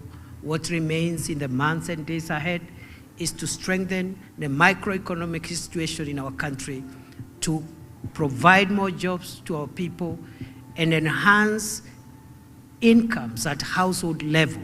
And that is the work that lies ahead of us in the next 3 years. Ladies and gentlemen, excellencies, in order to meet this aspiration, and before I talk about that, I also need to mention that is the Kazi Kwa Ground program. We also have Kazi Mtandaoni program, which is creating online jobs, digital jobs. How are we doing this? We are constructing 1,450 ICT hubs, one in every ward in Kenya. Today, 272 of these spread across the country are already operational. And young people are accessing digital jobs as content creators, digital jobs as software developers, digital jobs within the business processing, outsourcing, and many other opportunities through online opportunities. Other than the Kazi Mtandaoni, Kazi Maju, which brings us here today. And Kazi Maju complements all these approaches that I've already illustrated. In the Kazi Maju, we are saying in a globalized world, it really doesn't matter where you find a job. You can find a job here in Nairobi. You can find a job virtually through your computer and your phone. But you can also find a job in a friendly country like Qatar or many other countries that are increasingly opening up their nations for workers from Kenya. It really doesn't matter. The same way someone born in Garissa can come and work in Nairobi is the same way somebody born in Machakos can find a job in Qatar, in Doha. And therefore we need to explain that Kazi Maju is not a migration program. It needs to be clarified. Kazi Maju is a labor mobility program to assist workers to access jobs outside Kenya. They remain patriotic, they love their country, and the opportunities provided by our friends, including Qatar, are opportunities for them to go and work, and we pray that they will stay there, obey the laws of Qatar, and be able to create friendships and networks in that country, but we are not sending them away. We are asking them to invest in Kenya, and they are always free to come back home at whatever point. Once they get skills, once they invest enough, they are always able to come back. We could keep on sending more and more. So this is about labor mobility. It's not about migration. In order to meet this aspiration, we recognize the need for structuring our training to meet local demand, even as we prepare labor for the international market. Our education system, now going through reforms, is working to keep up with the trends in the industry. The traditional job market has changed. Schools that have been producing graduates who are less useful to industry are now under reorganization to align with industry needs.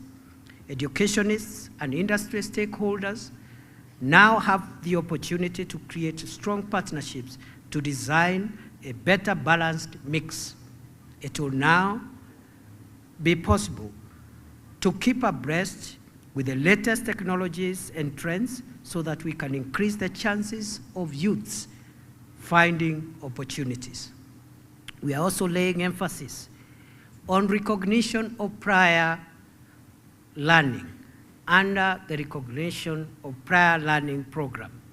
Under this program, skilled Kenyans who have no certificates are being recognized and issued with certificates by government accredited institutions to arm them in their search for jobs.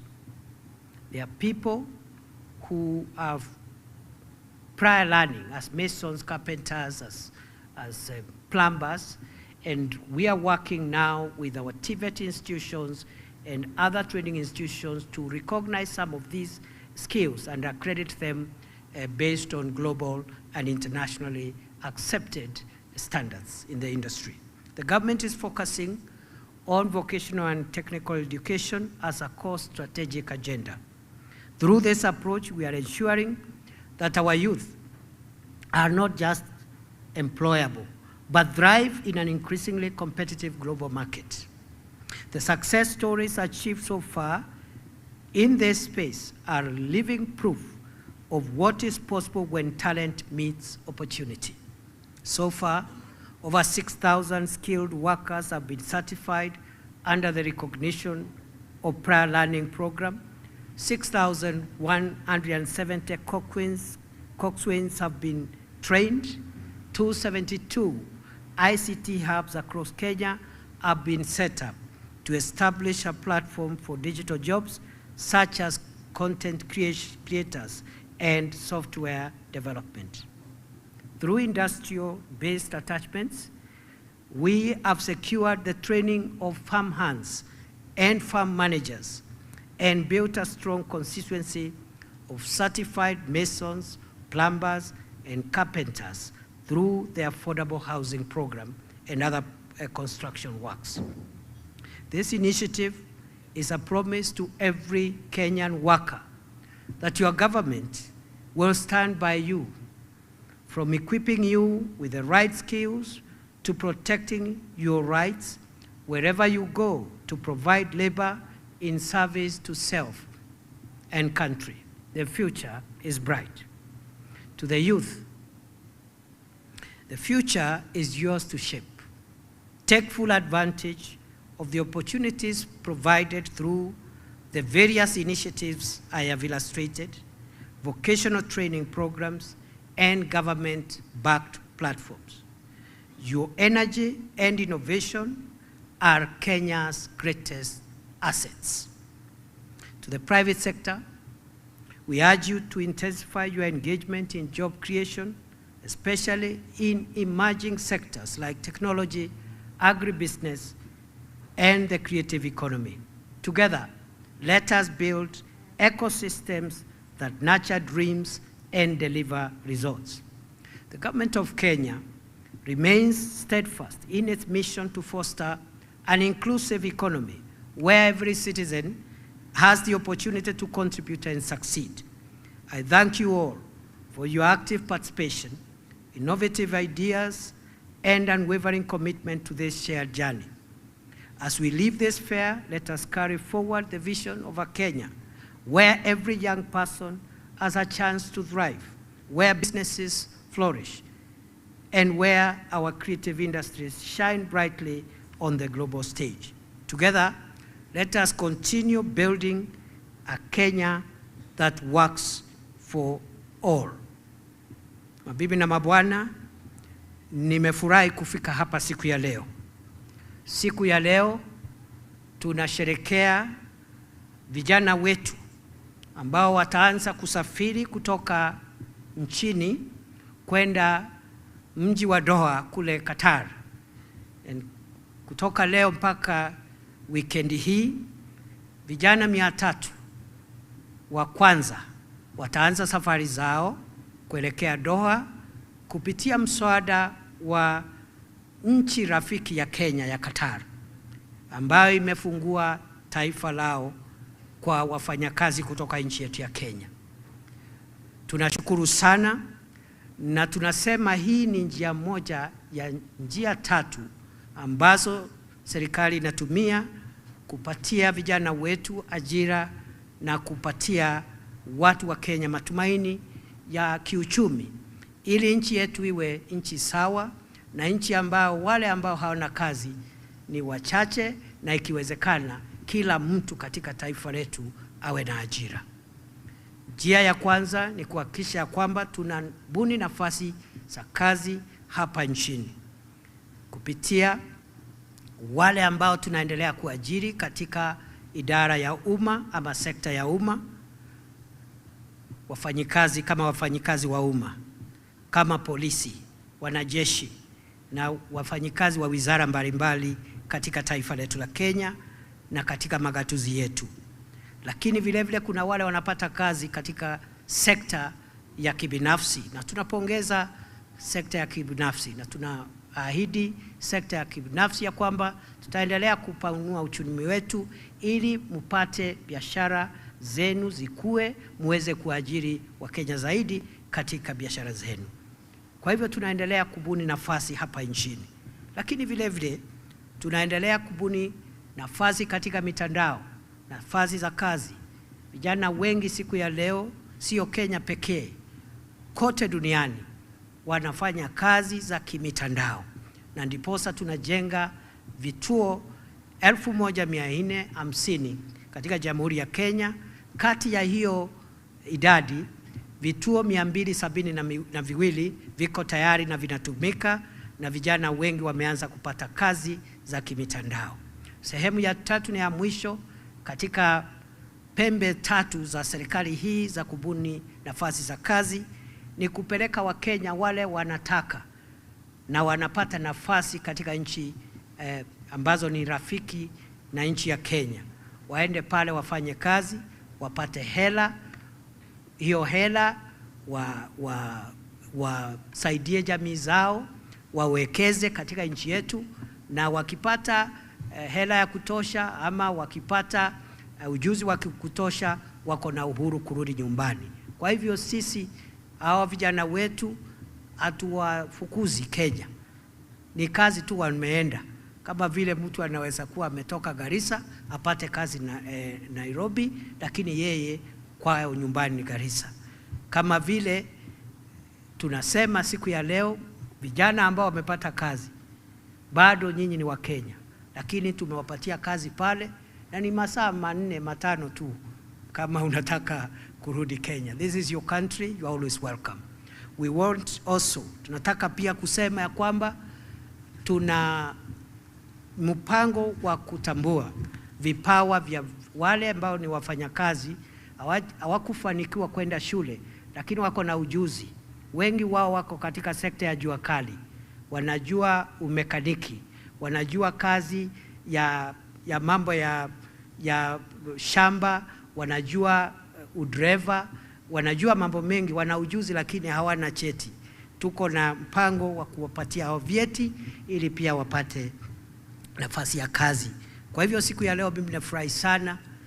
Naomba Wakenya waunge mkono vijana wetu ambao wanaenda ng'ambo. Tuwaombee na pia tuombee nchi zetu marafiki ambao wanatupatia nafasi kama hizi. Nchi ya Qatar imesema kwa mfano iko na nafasi ya zaidi ya 8,000 za watu wetu ya Kenya, nchi moja tu, na zinaweza hata kuongezeka. Jameni, tusipinge mradi ya Wakenya ambao hawana kazi na wamepata kazi na wanataka kwenda kufanya hiyo kazi, na hatuwafukuzi Kenya. Wewe kama uko na kazi, shukuru Mungu. Kuna mwingine hana kazi. Na sehemu hii tunatumia serikali ni kutafutia vijana wetu kazi mahali popote pale. Ile kazi tunapata hapa, tunapatia vijana wetu. Ile kazi tunapata kule nje, tunapatia vijana wetu. Kazi ambayo tunapata kwa mitandao, tunapatia vijana wetu. Kwa hivyo mimi sitaki kuwachosha sana. Nimeshukuru sana kuwa hapa, na watakia kila laheri. Your Excellency the Ambassador, I was praising your country for supporting Kenya. We don't take it for granted.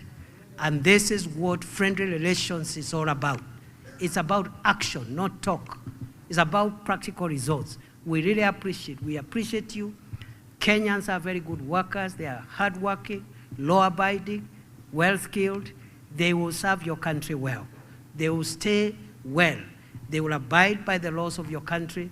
They will make friendships and networks, and they are always welcome back whenever they want to come home. We have enough people. If you want us to give you people every day, we have enough people, 5.5 million skilled workers who do not have an opportunity today. Kwa hivyo nawashukuru sana, na watakia baraka ya Mwenyezi Mungu kwa niaba ya Rais wa Jamhuri ya Kenya, Mheshimiwa William Ruto, ambaye amenituma hapa. Kwa niaba ya sisi zote tunashukuru, na sasa it is now my pleasure to officially flag off the first cohort of 300 young people who are going to work in Qatar. Safari njema, Mungu awabariki, mubarikiwe, familia zenu zibarikiwe. We will always be there to support you. Once more, my colleagues, led by CS Botua, thank you for the good job.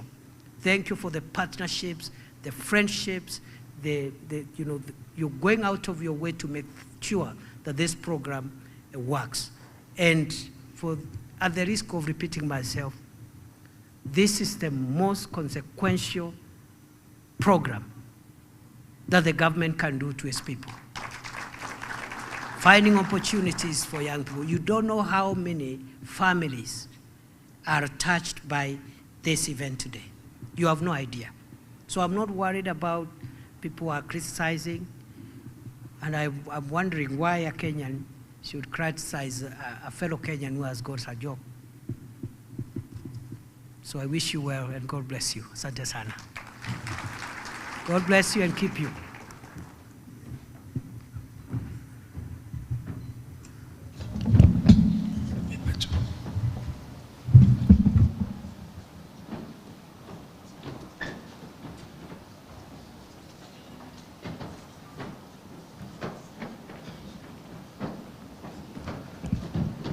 And now the CS and His Excellency are launching the strategic plan.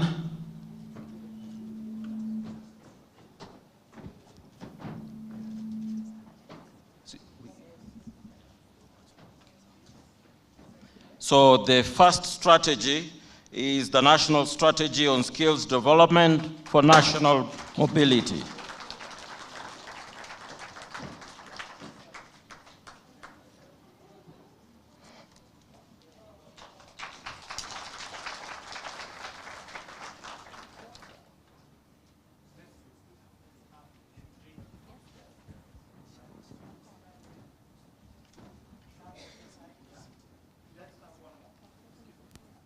Kindly, we can be seated. The rest of us can be seated, kindly.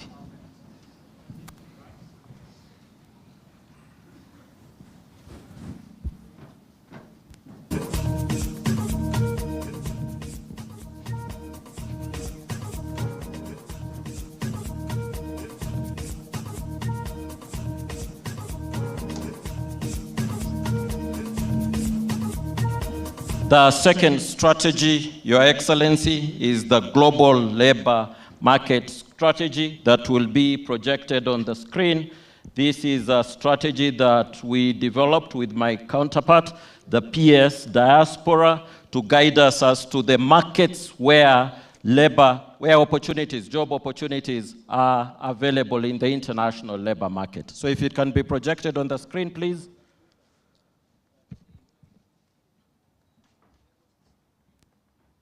Music.com.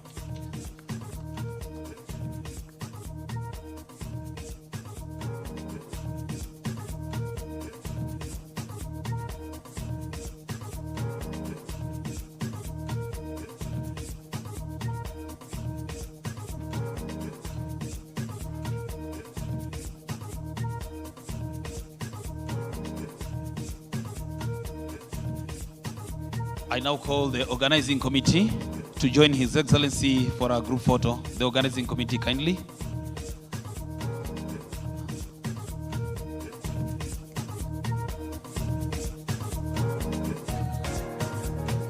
Okay, now the organizing committee to join.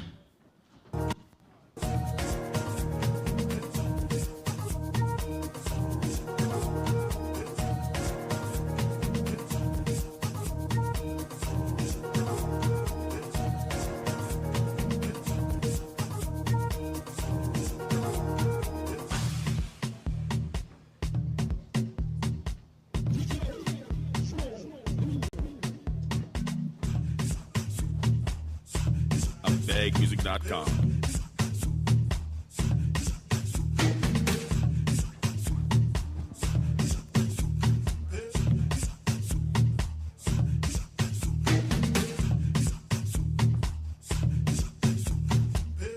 Wale tumebeba suitcases, wale the ones that we are traveling today, wale ambao tuna travel leo, niombe tuelekee pale nje. Before that, nitaomba the rest of us.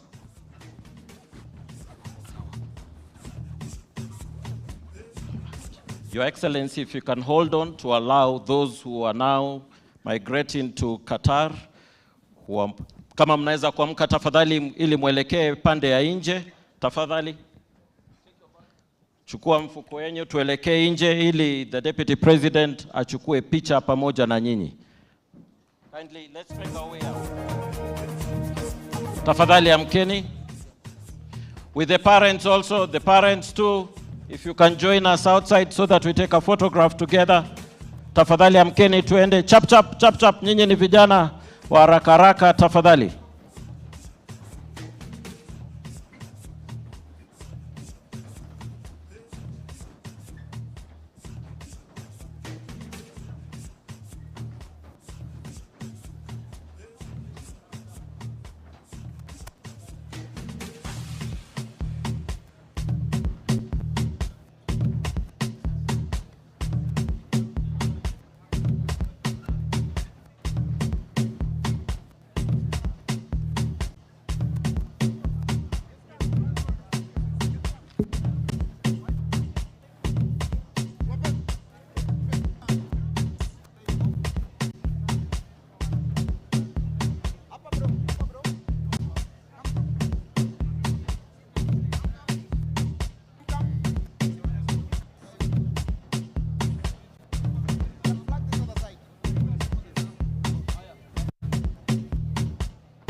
Music.com.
Fungue njia sasa.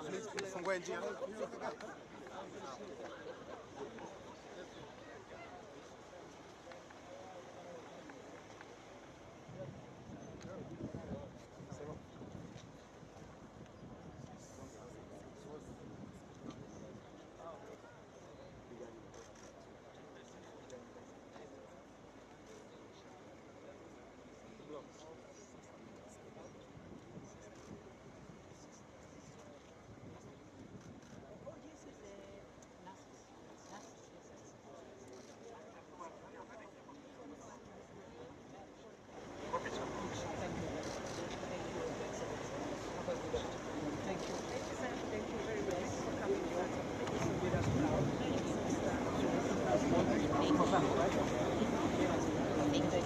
Thank you, sir.